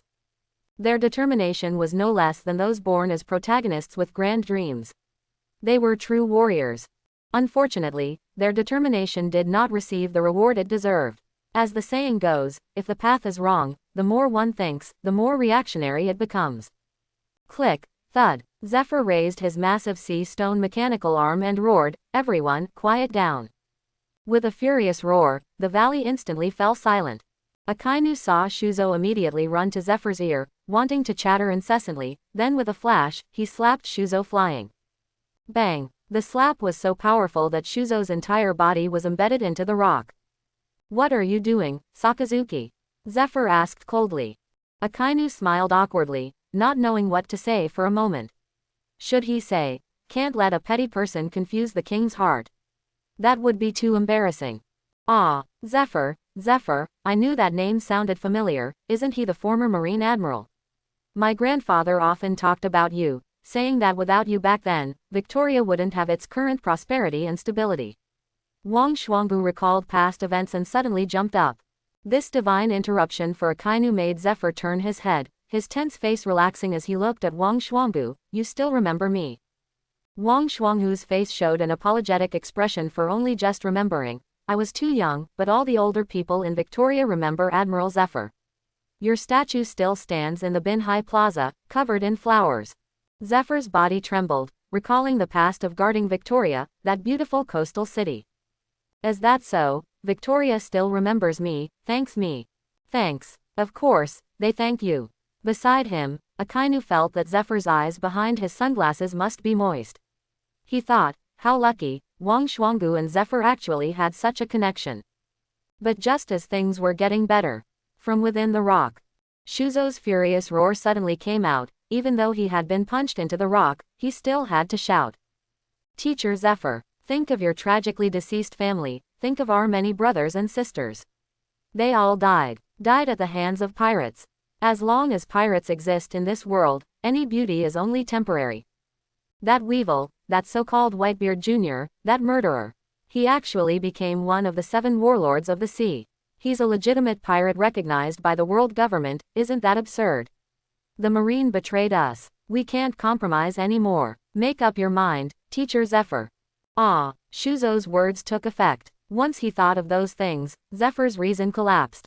Roaring, his mechanical arm swept towards Akainu. This was made of sea stone. Akainu dared not take it head-on, nor did he want to harm Teacher Zephyr, so he dodged and retreated. "Teacher Zephyr," Akainu called out, hoping to bring back Zephyr's sanity. "Don't call me Zephyr, I am Z of the end." Zephyr chased Akainu, his mechanical arm striking again, gathering energy, and firing a cannon.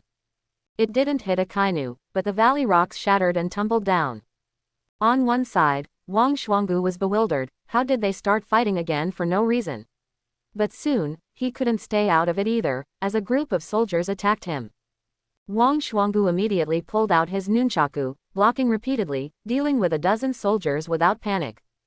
Things suddenly turned out this way. Akainu dodged Zephyr's attacks while shouting, "Teacher Zephyr, I will never let Weevil become a Shichibukai. He is a pirate, I will make him die." Zephyr was unmoved. "It's useless, Sakazuki, I don't just hate a simple Weevil, I can no longer tolerate this chaotic world. I want to end the Great Pirate Era, end all of this." Bang! The mechanical arm fired another cannon. Akainu narrowly dodged it, his mind in a mess. What to do? Things had still come to the worst point. Should he beat Zephyr up, and if he lost, he would obediently do as Akainu said. Whatever Akainu said, it would be. What a joke. If he were to strike, things would truly be irreversible. "Admiral Zephyr, what are you doing? My grandfather said you were a good Marine who truly upheld justice. My grandfather always remembered you, and before he died, he regretted not being able to thank you. He was called Little Six, and he said you saved his life back then." Wang Shuangbu shouted at Zephyr while fending off the guerrilla force soldiers. And the name Little Six made Zephyr's body stiffen, and he stopped his attack. Teacher Zephyr has calmed down again. Akainu was happy, but before he could be happy for long, he saw another soldier run over in a panic with a Den Den Mushi. "Bad news, Teacher Zephyr. Our prison is under attack. Captain Ain and the others are about to be overwhelmed. What? Zephyr and Akainu exclaimed in unison, equally shocked. Who is it? The enraged Zephyr had just spoken 2 words when he suddenly felt a dizzy spell, chest tightness, and shortness of breath, retreating several steps. I hope everyone will support it and subscribe for more videos.